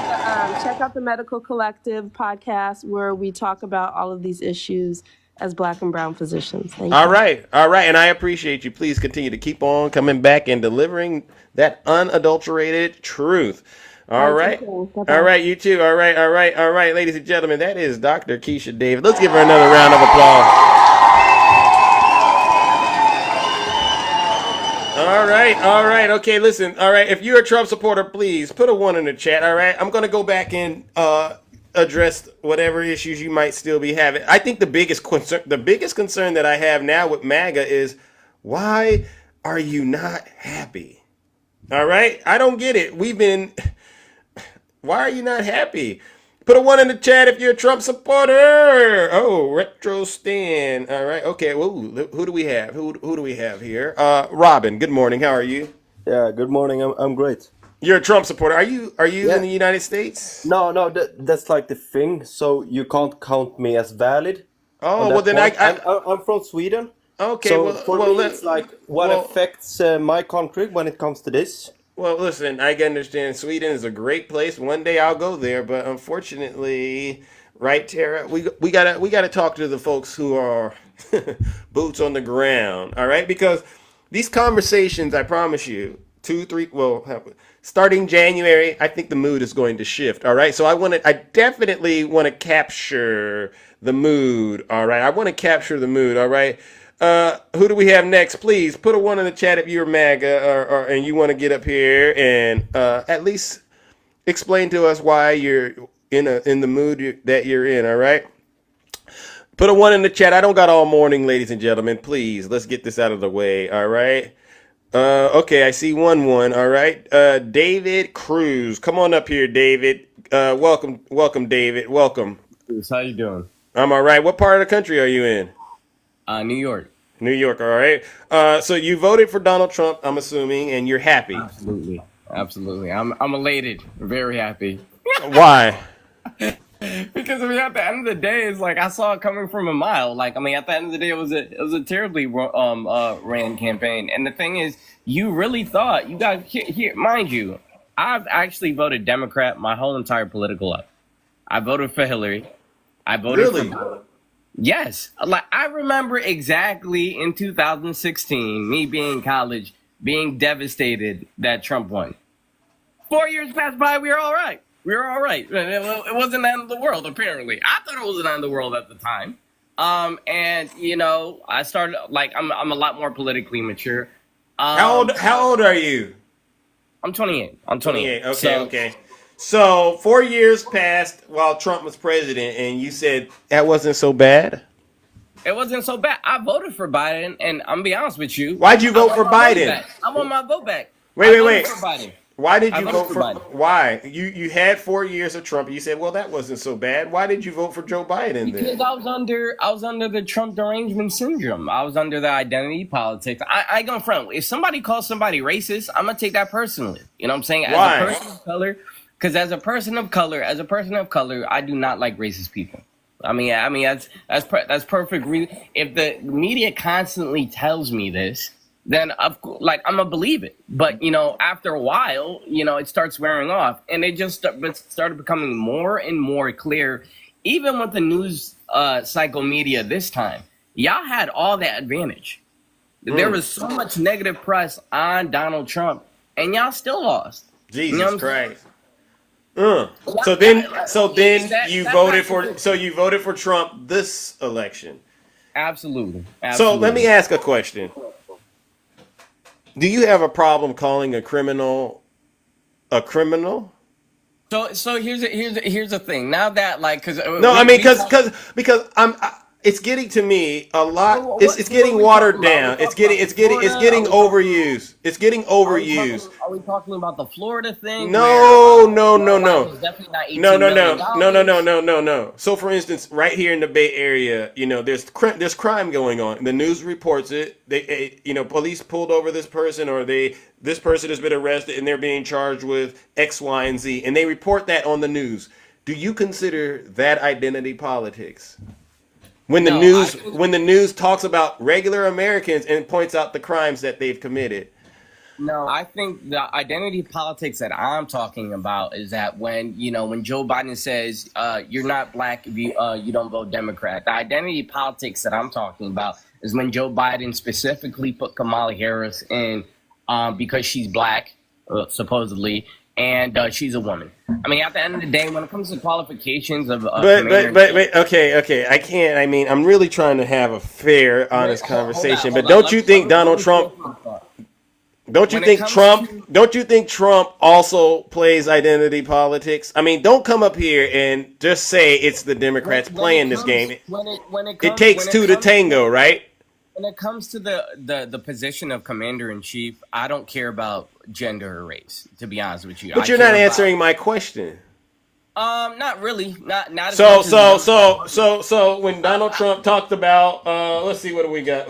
They're taking black jobs now, and it could be 18, it could be 19, and even 20 million people. They're taking black jobs. You cannot, sir. David.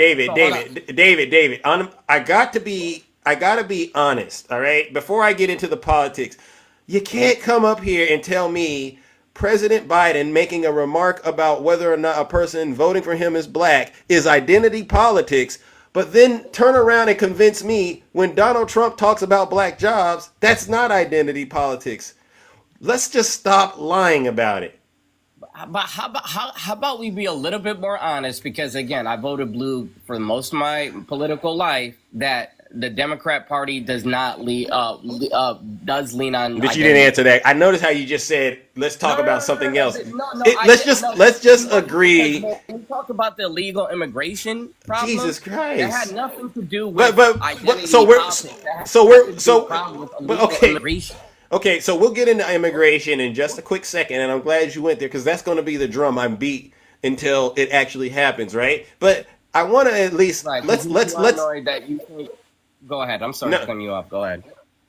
Let's put an end to this identity politics narrative together. Both sides, if you want to bring it up on one side, honestly, you also have to address it on the other side. So they basically, in my opinion, they cancel each other out. So let's not bring up identity politics, okay? What I'm saying to you is that Kamala Harris, you know what I'm saying? Kamala, but you know, I get it. Kamala, my bad. Vice President Harris, Kamala. I honestly don't mean to mispronounce your name. You know what I'm saying? I really don't. Here's what happened. Basically, you didn't answer, but you know what you just did. I get it, but you don't want to. You don't. Hold on, Zeus. Let me put this in. That's wild. I'm a Cowboys fan, right? It's like putting the Cowboys in the Super Bowl, totally bypassing the playoffs, and then you want to go to the Super Bowl. And I guarantee you, as a Cowboy fan, and I guarantee you, as a Cowboys fan, you would still cheer for the Cowboys. Stop it. I would. But so don't hate the player, hate the game. Don't hate. Listen, don't hate the player, hate the game. I want to. Jesus Christ! When Patrick Mahomes bodies me, you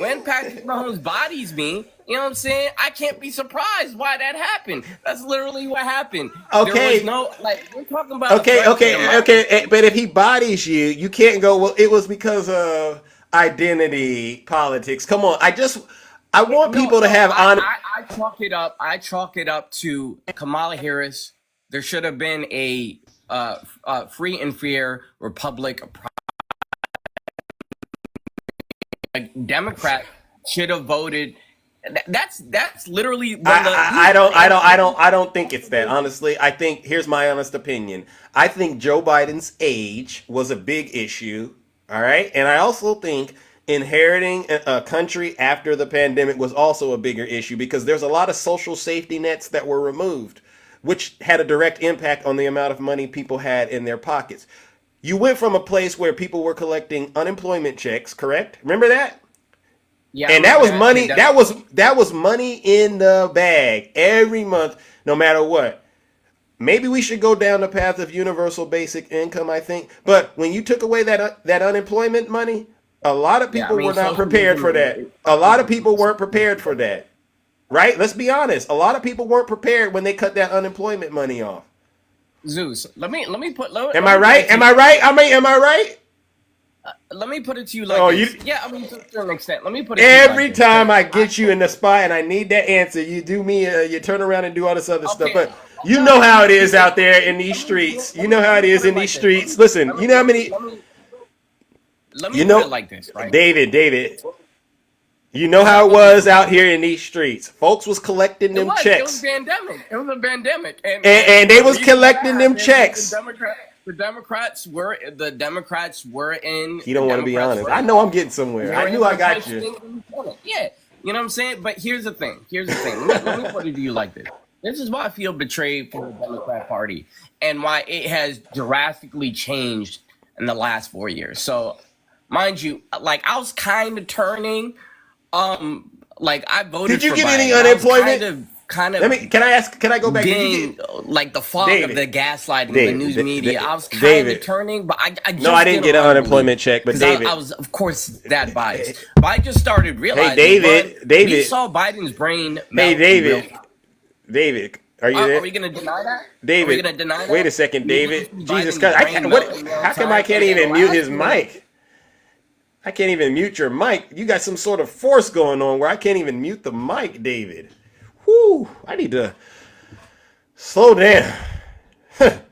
David, I know what you did, and you did it. You're pivoting out of this world, and I get it. But I just would like you to be honest with Big Zeus. You know people didn't have a plan B when that unemployment money cut off, and that hurt. Now, did you get unemployment? Now hit the mute button, David. Come on back, David, if you don't mind. All right, I don't actually look at the time. Did you No, get? I was actually Huh? supposed to work at the time. Okay, but let's keep it A1 up in here. All right, it's just you and I. We're talking. A lot of people was getting that money, right? And then that money got cut off, and they were not too happy, right? So Zeus, what you're telling me is because we were socialistic for a brief time because of there was a pandemic. That's the reason why people turned on Biden. I'll say this: a lot of people had more money in their pocket, and then that socialistic program you just spoke of disappeared, and then there's no money in their pocket, and you compound that with a brother of color. Because I'm be real with you. Like I really thought about it. You know what I'm saying? Like I'm be real with you. I really thought about just being petty about it. Like, but I'm like, yo, at the end of the day, there's still a black brother, and he's an artist. Regardless of who is in office, at the end of the day, I respect. Oh, you're talking about me. You're talking about Zeus. Yeah.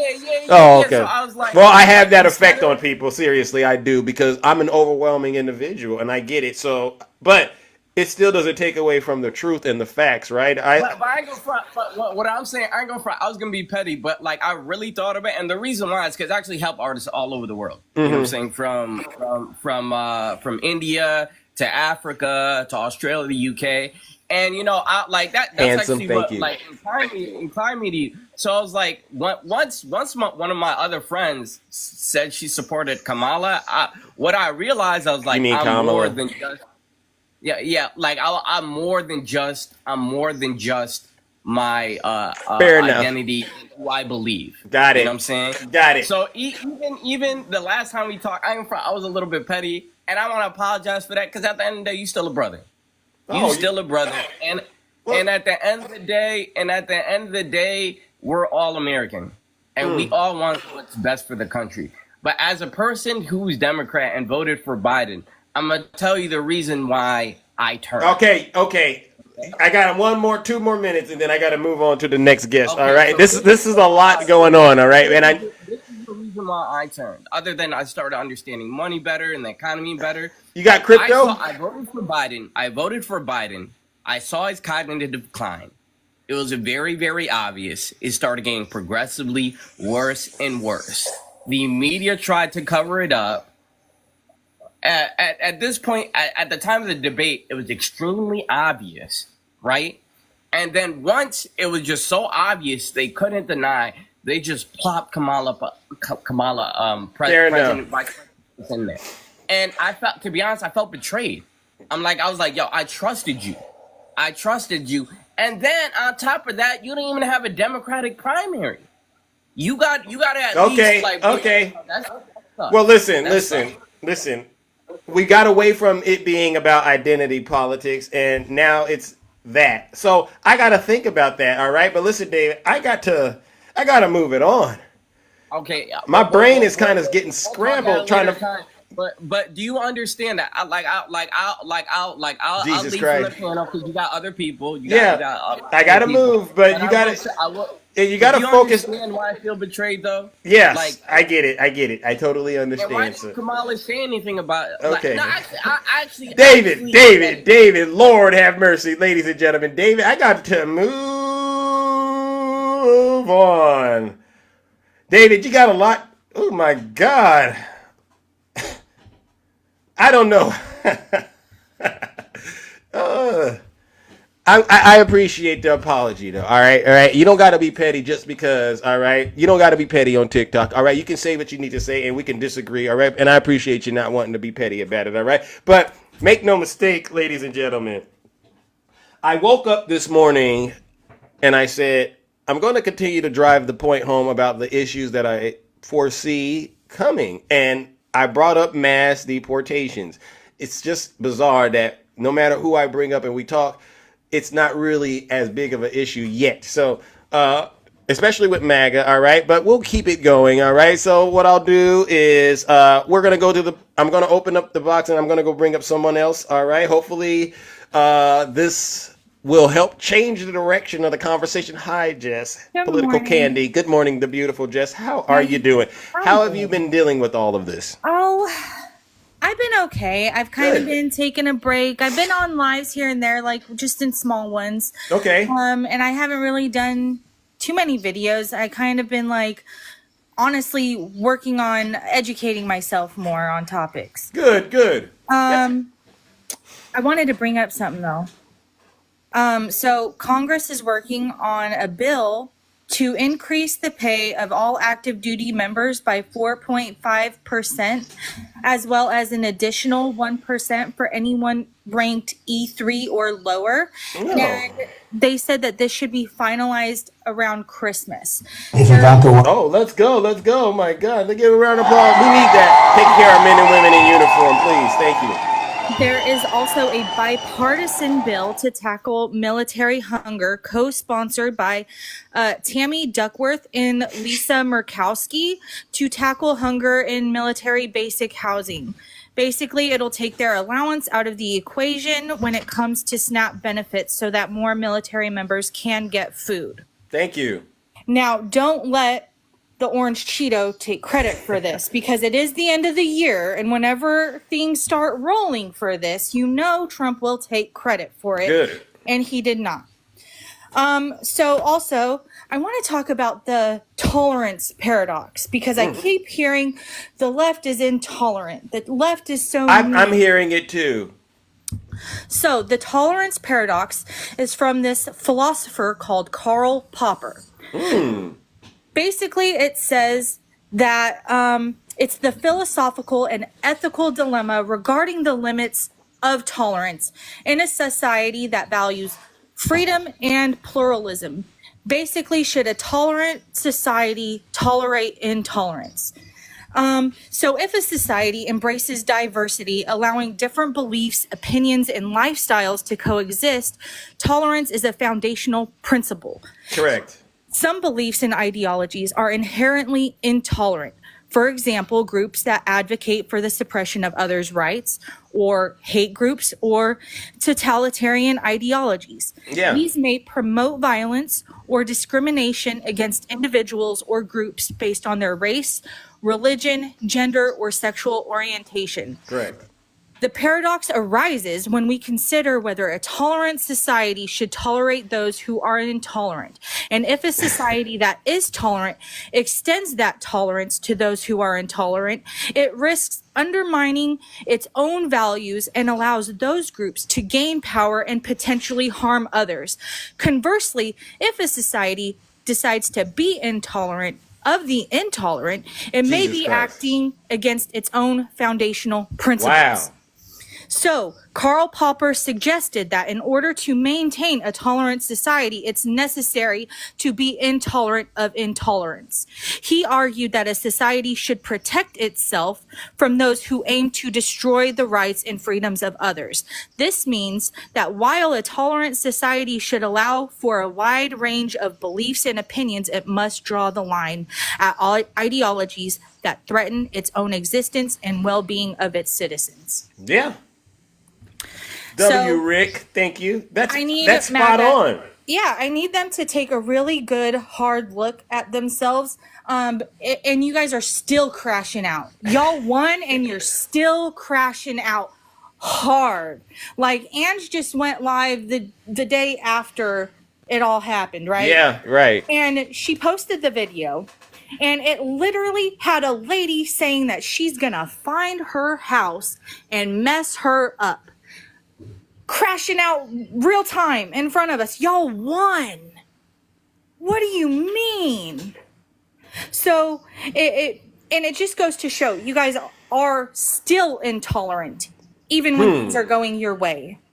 You guys are actually even intolerant to a point where you are saying that certain elections that were won by blue candidates are rigged. Y'all got the majority. Shut up. Really? They're Y'all saying got the that? Yes, they are. It's insane. So anyways, I just really wanted to bring up the tolerance paradox. Thank you. That's a to me that's a very it's applicable to all of us, and I think everyone knows where they are in that parable that you shared with us. Everyone knows where they're at. I like to think that I'm pretty tolerant, right? I mean, but I have a red line in the sand. We all should. I We all have a should. red line, and don't you dare cross it. Seriously. And again, right, Q Dog, we are not our ancestors. Hey, Pyro Joe, you will not see me shave my head or have a have a blue bracelet because I actually do the work. Anyways, I will have a wonderful day. Well, you too, and thank you for making me smile this morning with that message. Ladies and gentlemen, let's give it up to the beautiful Jess.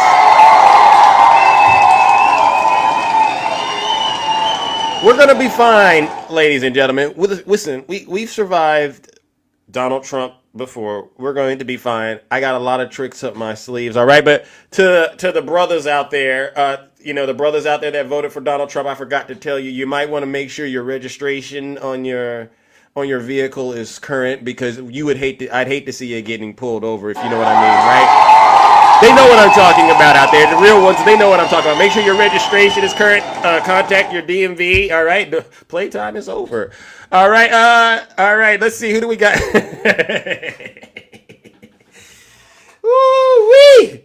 And be careful, because it's getting nasty out there. Some folks will go around and they'll steal your registration and use it and put it on their car. So make sure it's still on your car, all right? Because like I said, playtime is over. Someone said, "Don't tell him, Zeus."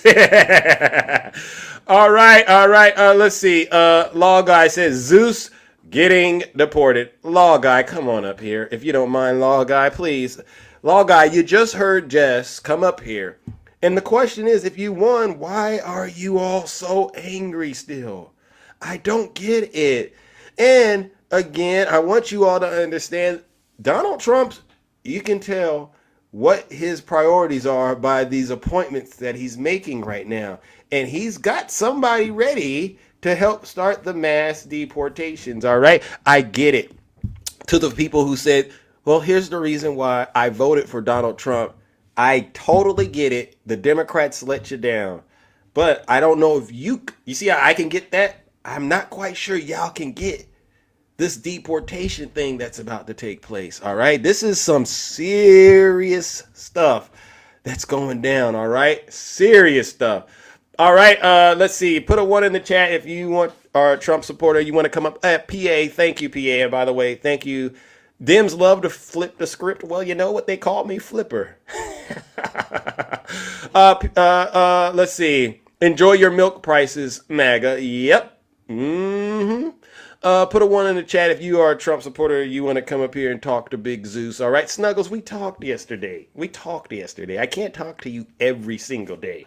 All right, I can't talk to you every single day. Luminous, come on up here. Oh, wait a second. Send a guest request, Luminous. All right.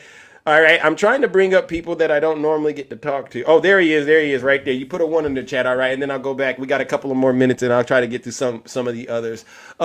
Luminous Negus. Why that name? Can you hear me? Yes. Do you want to turn your camera on? It won't let me. It tell me I don't have access. Why that name though? Oh man, I'm a man With of light. with all this identity politics, come on, man. Can't you change that name to something else? Well, it means king of knowledge. It means what? King of knowledge, light, luminous. No, but okay. Okay. But what did it sound like? Of course. That's identity politics. Let's grow up. No, Southern Delight. I can't say it because I did it for a reason, because I wanted him to understand what's going on out here and understand. It's time to act like adults. You could be more clever. You could be more clever than that and get the point. I would actually have preferred you to just write King of Knowledge. Well, okay. So here's this. My daughter is Ethiopian. Okay.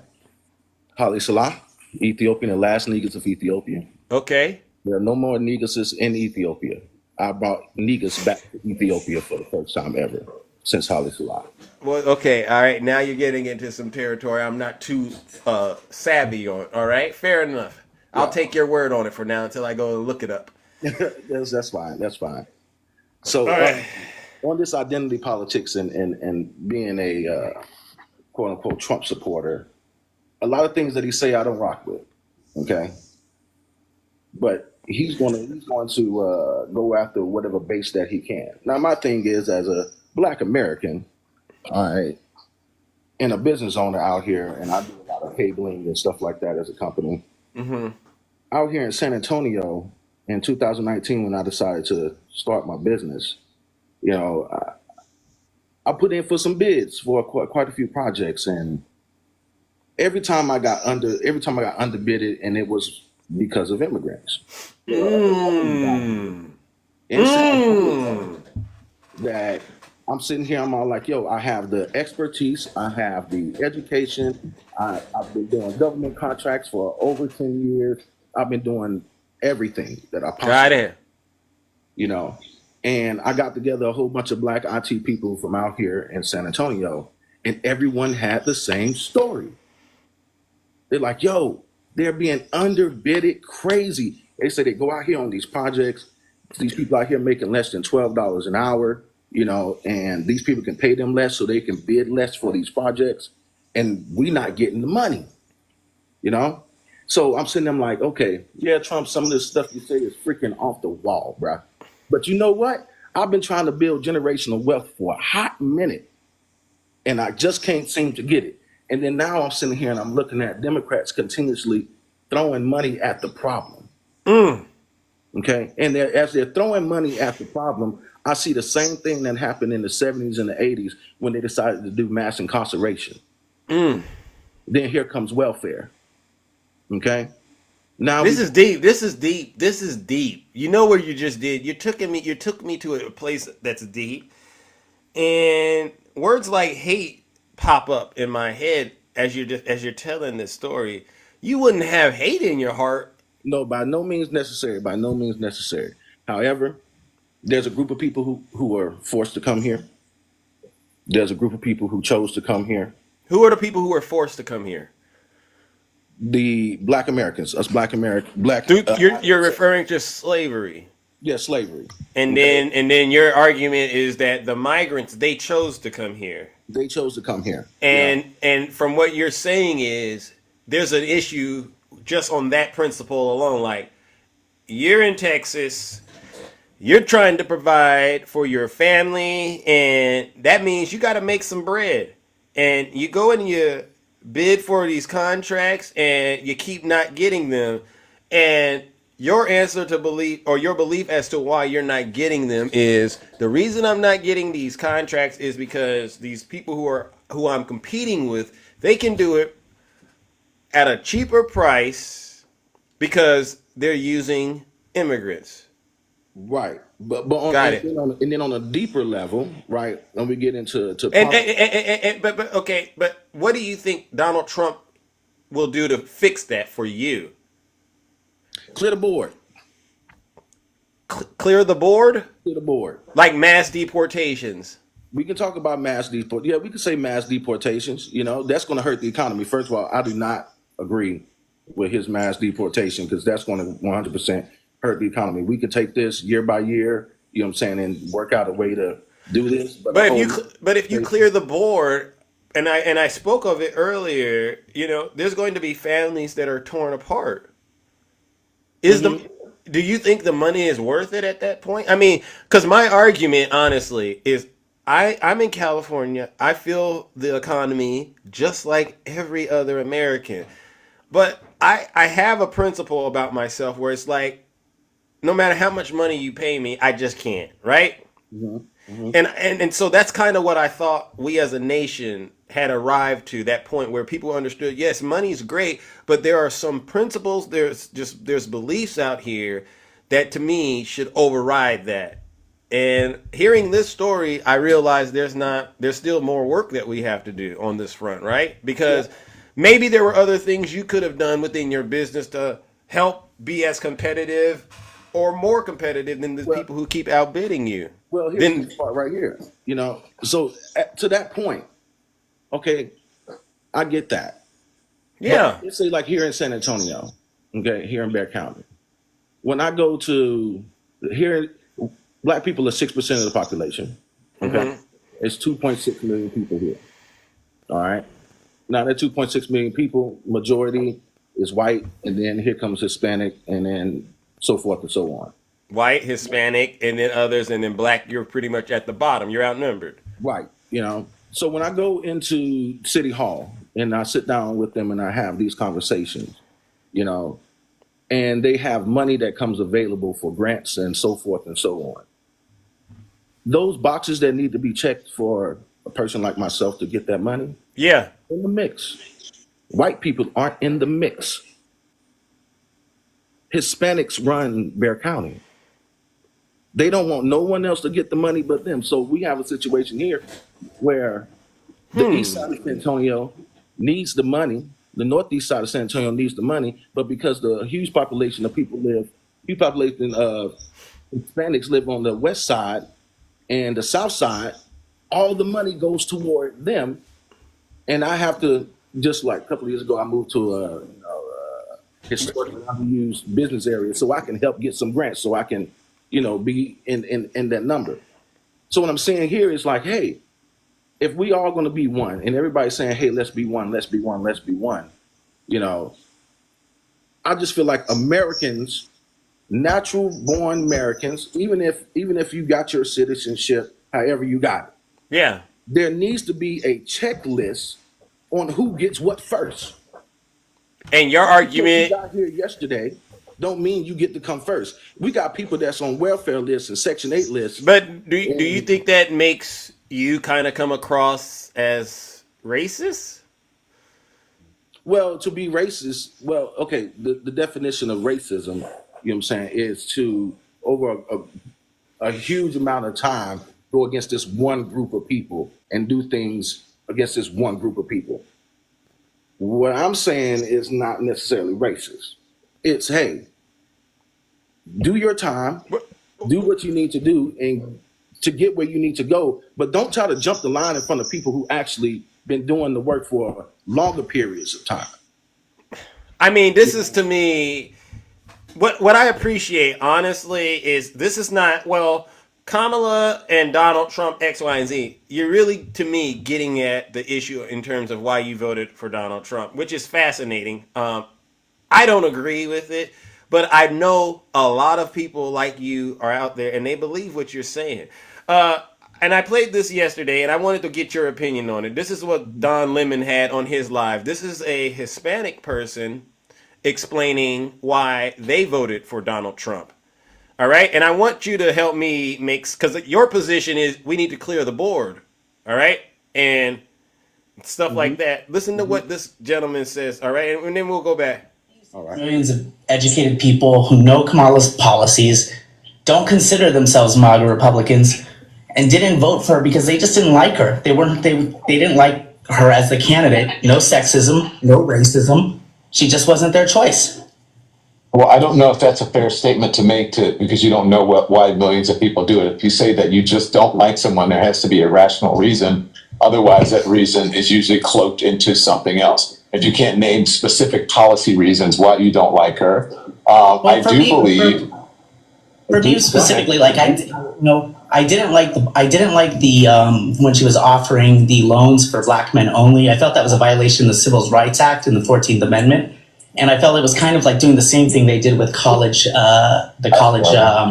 loans. So he didn't like that she was offering black men loans for their businesses, so he voted for Donald Trump. Ain't that crazy? Y'all both voted for the same person. Well, United States does have a history of doing stupid stuff. Okay. You think? We got a huge history. I sit back and I go, wow, Donald Trump did something incredible to the minds of a lot of folks. But to me, y'all both voted for the same candidate. But yeah, please continue. I didn't mean to cut you off. Oh no, you're fine, bro. You're fine. So here's my thing. So I'm a definite opportunist, and I grew up in the foster care system. You know what I'm saying? I had to maneuver my way through life in order to get what I want and take the back roads. Where? Go ahead. No. Your mic got muted. I was just. Oh. Okay. Can you hear me now? Yeah. Okay. So when I hear things like Kamala is going to give loans to black people. Here's my thing. We don't necessarily need to make this about race because you black, you get a loan. You know what I'm saying? If there's a standard, it was open to everybody, but I think part of it was the opportunity economy, and she was helping black business owners understand. I understand you need access to wealth. Mm-hmm. And with the access to wealth, you can get that access to wealth. Things are in place for you to get that access to wealth right now. My problem with Kamala is, hey, don't come out here selling wolf tickets, bruh. Because at the end of the day, you can say what you're going to say, but when it comes time to sit down and get inside of the House and get inside of the Senate and make these things happen, a lot of these mugs can't even follow up on what they say they're going to do. Well, that gets into how government works and all of that. But I think her heart was in the right place, right? Wouldn't you say offering black business owners access to capital would have been a good thing? Because where you're at now, right, we have two people who have hate towards each other, kind of, in a way, voting for the guy Donald Trump. And I don't know what Donald Trump's going to do to help you or that person, right? I know because that person is Hispanic and that they have ties to the community, mass deportations definitely will have more of an impact for him, which I'm like, well, that doesn't make sense. Why would you want to vote for somebody that maybe you won't be directly impacted? Sorry. Go ahead. Continue. And then when you start talking about black folks, one of the biggest concerns that I have are history repeating itself, especially giving police immunity, right? That's why I said it in a jokingly way, but brothers out there, they know, y'all better make sure your registration is current, because if you get pulled over now, now you might have a chance, but later on you might not have a chance if things go in a nasty direction. So, when you talk about, let's do that one. Let's do that one. Police immunity. I ain't with that, first of all. Okay. You're not with it? I'm not with the police immunity. However, there was a time in America. Okay. There was a whole time. We got 2 more minutes and then I got to go to the next guest. But honestly, I think and we might have to talk again, because I think I got somewhere with this conversation, to be quite honest. So there was a time in America where being black, being anything other than white, when you got pulled over, when you walked down the street, crossing the street, whole problem. And the only people that was okay was white people, and you possibly even got murdered. You know what I'm saying? Unalived. You guys say unalived on TikTok. Unalived. But now the police that we have now, they not all white. They not all part of that clan. Now the police officers that we have now, don't get me wrong, there are a lot of bad. There's brother cops. That guy in Tennessee, I believe, he was beat up by some brothers that were cops. You know that. I feel like this police immunity thing, this should be just like we do in our military. We got a Geneva Convention that we follow. And if you fuck that up, excuse my language, my bad. Sorry, Mom. This brother up here is really giving it to us, telling us he's getting it. But you know what it goes to, right? At the end of the day, you know who's getting pulled over. Mm-hmm. It's folks like you and I, and it get your hands on the steering wheel so I can see. If you don't do it, you reach. I just want to turn down that rap music. Oh! It could happen just like that. You right. And he was just doing his job.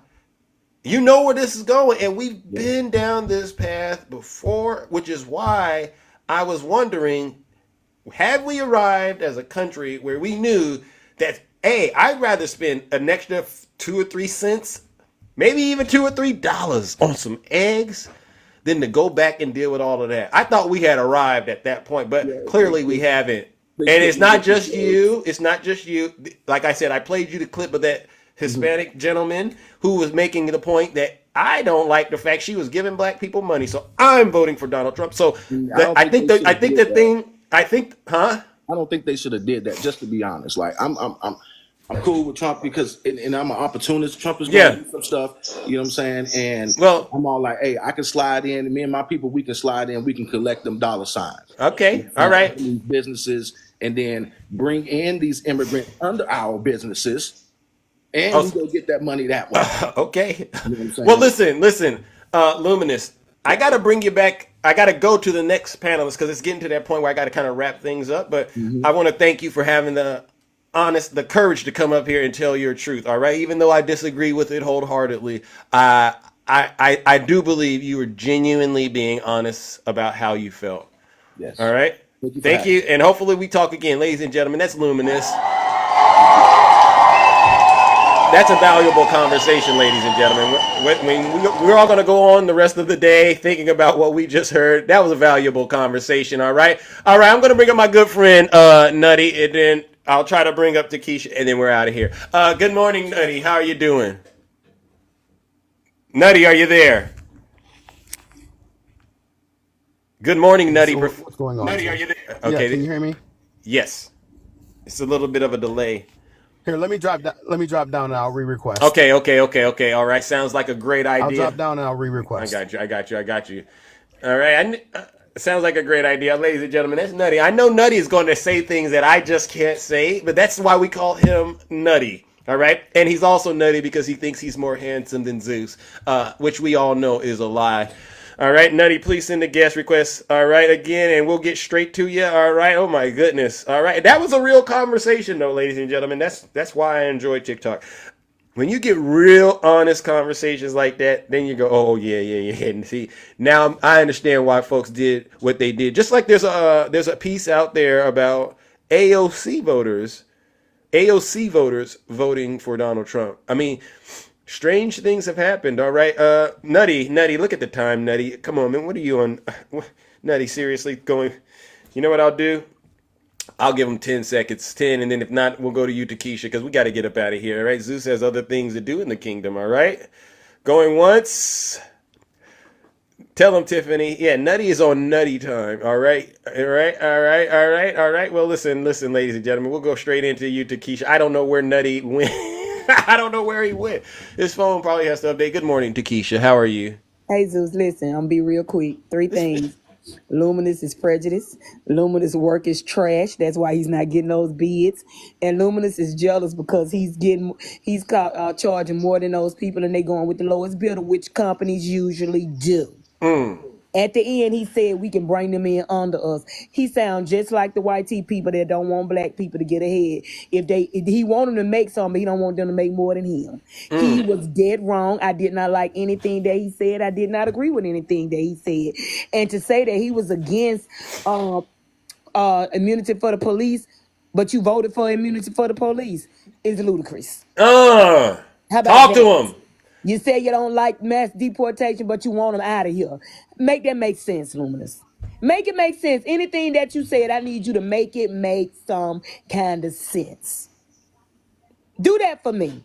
Because I'm as confused as I was when I woke up this morning, didn't realize where I was until I shook it off. You confused us. Come on, let's be for real. What was the common thing that linked him to the Hispanic person that also voted for Trump? What do you think that the common theme was? The Hispanics don't like the blacks and the blacks don't like the Hispanics. That's all that is. The Hispanics voted for Trump because they thought if they showed him they supported him, that he wouldn't mass deport them. But they in for a rude awakening, Zeus, because that little vote is what's going to help them get out of here. You voted for something you said you was against, but you was for it because you voted for it. At the end of the day, that's all it is, Zeus. They all gonna regret their decision. I'm gonna sit back on the porch, laugh with my legs crossed with a fan and a glass. Why of they gonna be lemonade. crossed? Why your legs gonna be crossed? They gotta be crossed, Zeus, because I want to look like I'm, a classy lady. I'll be sitting out there with my glass of lemonade, laughing. Do you hear me? I'm gonna be like a tickle me Elmo. I'm gonna be tickled to the red. I shouldn't be laughing. Yes, you Stop should. making. Stop making Zeus laugh. I gotta be serious. You should be laughing. And I'm gonna say this and then I'm gonna go. Okay. I cannot believe these people on this internet are mad at us because we're not reacting to the win like they want us to. Right. It seems like it wasn't about the better candidate for them. It was about sticking it to us, and because we don't have the reaction that they want us to have, it's making them mad and sad. They mad and sad about it. ain't getting the They wanted us to get reaction. on here. They wanted us to get on here, put some onion in our eyelids, cry all day. They wanted us to yell, holler, scream. And because we're not acting like that, Zeus, it's depressing them. You notice they keep saying, we know how you really feel. No, you don't. But you want us to feel the way you want us to feel. So you can feel like you're glorified. We don't care. It's over. Yeah. I mean, what do you want us to do? Tell them to That's all it's about. She ain't Zeus. lying. That's why they still around her hollering and acting crazy on they lives. Because they want us to be doing it, and we're not gonna give them that. We are a different standard on the other side. Bingo. Bingo. And just because y'all voted for Elon Musk, because that's who gonna be running the country, they gonna when Trump gets sworn in, they're gonna get together and say that he's incompetent. They're gonna go with that amendment that could get him down.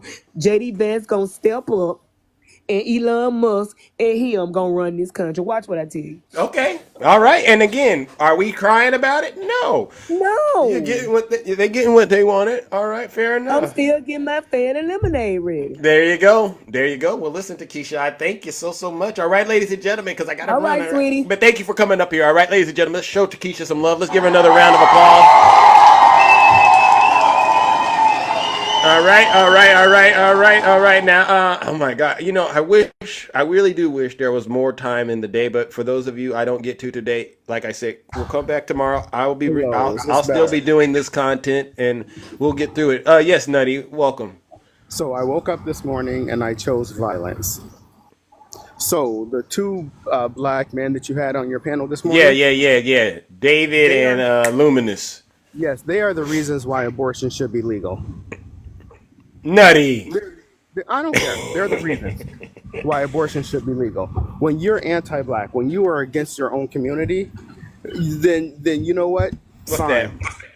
We have no room for you in the community. They don't. I don't believe they are against their own community though. But they are. I don't care what they believe. I'm just talking facts. When you can sit here and as a black man still call her outside of her name, and you can't get it right, and then the last time you corrected David, he's like, oh, whatever. See, you got to listen to people. Oh, whatever. So that oh, whatever showed intent. It showed that he was intentionally calling her out of her name. Nasty because words. He wanted to be like them. Because like them is calling her Kamala or Kamala or Kamala. He wanted to be like them. All right. I'm sure you've seen the video of the Black MAGA, of the Blagga, who posted a video talking about how after the election he was wearing his MAGA hat and they told him they only wanted him for his vote. Oh yeah. And Angel Rodriguez. Yeah. I remember him too. Hey, coon. Good for you. Good for you. Because when we tell you we told you so, they didn't even wait 24 hours until they said, you know what? We did what we got what we wanted from you. Now get lost, N-word. That's exactly what they did to him. Do I feel sorry for him? Heck no.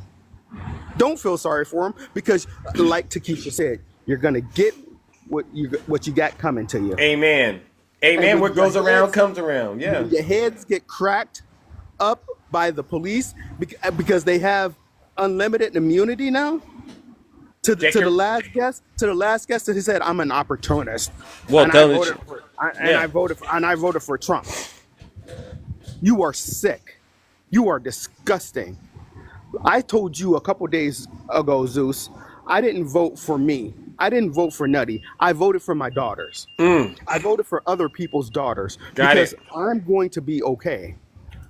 I have the resources and the means to do whatever it is I want to do. That means if I want to leave the country, I can leave the country. If I want to move to a blue state, I can move to a blue state.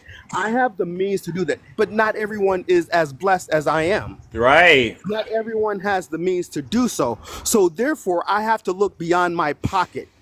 As the old grandmamas would say, I got to look beyond my own pocketbook. You know, because you got to get the pocketbook, right? Yeah. And I have to vote for not just my pocketbook, but for humanity. Amen. And humanity is that we have to take care of our neighbors.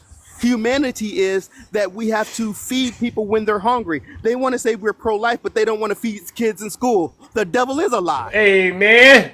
You had this brother up here talking about, I heard him say, I don't care. We're all Americans at the end of the day, but the people who's been here the longest, they should get a chance to get something first.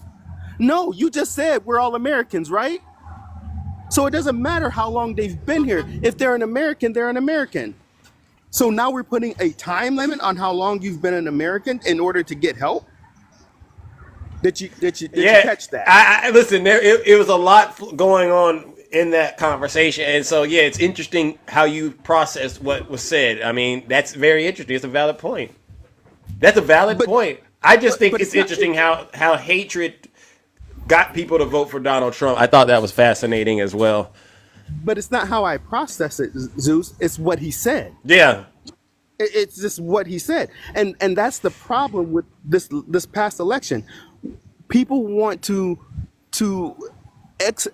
excuse the words that are coming out of Donald Trump's mouth. No. We're not going to do that. All right, Maya Dame. Angelou said, if a person tells you who they are, believe them. That part. And so when you are as powerful as the president of the United States of America, and you say, this is what I'm going to do, I'm going to believe you. Me too. I do. But listen, Nutty, I got to get up out of here, brother. All right. Now you stay safe out there. All right. Yes, sir. You have a good day. All right, ladies and gentlemen. Let's give Nutty some love. Show him another round of applause. All right. All right, ladies and gentlemen, listen. What an incredible show. We laughed together, we cried together, and we heard some interesting angles as to what really is the reason folks voted for Kamala Harris or Donald Trump, right? And I think that's what that's what we're going to have to listen to going forward in order to make sure we win next election cycle, all right? But please, ladies and gentlemen, if you're on the right, do not try to explain to the Democrats why we lost, because all of the things you're suggesting to me, it just doesn't add up. All right. I think hearing conversations like that about how one side hated another, that to me actually makes a lot more sense. All right. Especially when you look at the poll numbers. You all deserve a round of applause. You all do. Thank you, everyone that came up here, all the panelists, all the subscribers, all the gifters, and the moderators. Thank you for helping to keep the show exciting, engaging, and entertaining. But to the Zeus haters out there, and you know exactly who you are. I know I still got some haters. I saw the lives you had with my picture up in the background. I see you. But see, the fake media is not going to tell you that. Keep doing what you do, all right? And we'll take care of that and lower your taxes. Let's give them a round of boozer, Shane.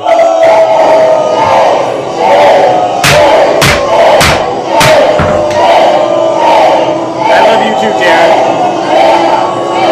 Silence, you MAGA. All right, ladies and gentlemen, take care and stay safe out there in those TikTok streets. Do not do anything I wouldn't do. All right, we are out of here.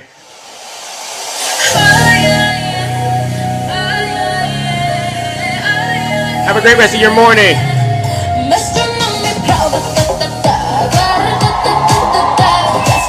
It was a great show. Thank you. Yeah, thank you.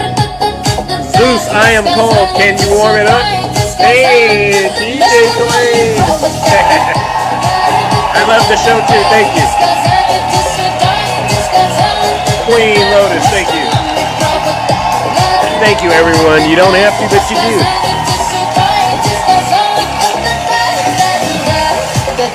Yeah, I've been doing the show.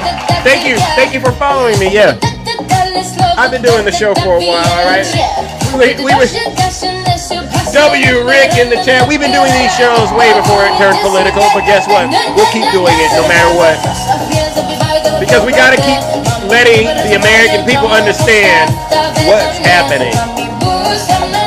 And to the Cowboys fan that came up here, keep being a Cowboys fan. And I know you would cheat if you could. No disrespect, but I know that. W. Chris. Angel. Oh. Ines Fuerte. I think I pronounced that. Thank you for subscribing. You don't have to, but you do. And are you going live, Ange? Keep on going. you, dog. You say you want me to connect the dots? Woo! You gotta be able to connect those dots. I love you all too.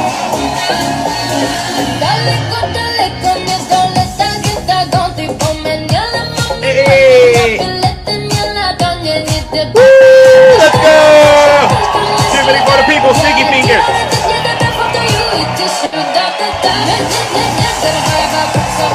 Hide it today!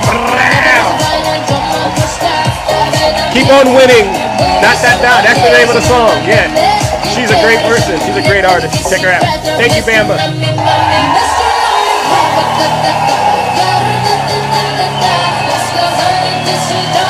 W Heaven in the chat. Heaven. Thank you, brother. You don't got to, but you do. Grinder. If you see me on Grinder, we got a problem. Seriously. That's not me. You gotta be able to connect those dots. W Heaven in the chat. Sticky fingers. Dark eye lady.